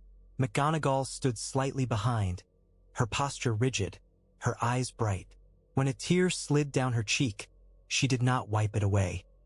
She let it fall like a small act of honesty. Dumbledore arrived without announcement. He walked through the hall as though moving through heavy water. The warded box containing the ring sat cold in his pocket, and every step made him feel it more sharply, like a hidden stone pressing against a bruise. He wanted, with a sudden, sick longing, to open it, to turn the ring, to call Amelia Bones and ask who had done it, how they had breached her wards, what she had seen in her last seconds. He knew what that wanting meant. He stood before the bier and looked down at her. Amelia Bones had been stubborn, incorruptible, relentless in the way only the competent could afford to be. She had believed in law not because she was naive, but because she was furious that the world demanded law at all. She had pushed the ministry toward action with the blunt force of her integrity. Now she was silent, and the silence was a victory Voldemort would savor. Scrimgeour's voice was low, rough. "He killed her because of you," he said without looking at Dumbledore. McGonagall's head snapped toward him, eyes flashing. Dumbledore did not flinch. He let the accusation land. He felt it sink into his chest and settle among the other weights he carried. "He killed her because she was effective," Dumbledore said quietly. "Because she frightened him. Because she would not bend." Scrimgeour's lips curled. "And because you gave him a reason to move," he hissed. "You made the stone public. You lit a torch and waved it in the dark." Kingsley's voice shook. "Rester. Ain't. Rufus," he warned. Scrimgeour ignored him. His gaze locked onto Dumbledore's. "Hand it over," he said, and grief sharpened his demand into something close to desperation. "This is proof that we need to control it. This is proof that your covenant is nonsense. People are dying because you refuse to cooperate." Dumbledore's hand curled in his pocket around the warded box, feeling the chill through wood and spell. He thought of the Oricorpse in the mud. He thought of Amos Diggory collapsing in his chair. He thought of the crowd in Diagon Alley, hungry and desperate. He thought of Voldemort's patience, the way darkness used human longing as a lever. He did not raise his voice. "And if I hand it to you," he said softly, "do you believe that will stop Voldemort killing the competent?" Scrimgeour's jaw clenched, and for a heartbeat his eyes flickered with honesty. No, it would not stop it.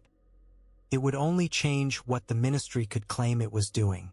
McGonagall's voice was cold. "Amelia Bones is dead because Voldemort kills those who resist him," she said. "Not because Dumbledore refuses to let you turn a grief relic into a government instrument." Scrimgeour's face twisted. "You think I care about instruments?" he snarled. "I care about stopping him." "So do I," Dumbledore said quietly. Kingsley's voice was low. "Then stop fighting each other," he said, and the exhaustion in his tone made the words feel like a plea. "That's what he wants." A hush fell, broken only by the soft crackle of torchlight. Dumbledore looked down at Amelia Bones again, and the wanting rose in him once more, a poisonous tenderness. "Open the box. Turn the ring. Ask her. Let her speak." He forced his fingers to loosen. "No," he whispered, not to Scrimgeour, not to the mourners, but to the stone itself. He bowed his head, a small gesture of respect, then turned away from the bier. As he walked out of the hall, he felt eyes on his back. Some accusing, some pleading, some fearful. Outside, the Ministry's atrium bustled with tense movement, oars striding, clerks whispering, families clutching papers like shields. The war did not pause for mourning. In the corridor beyond, Dumbledore allowed himself one private breath of sorrow, and in that breath he felt the shape of the next inevitable truth. Voldemort had not killed Amelia Bones merely to silence her. He had killed her to teach the world that truth could be punished. Dumbledore's hand tightened around the warded box in his pocket. The stone remained unopened, but the temptation, like the war, did not end simply because he said no.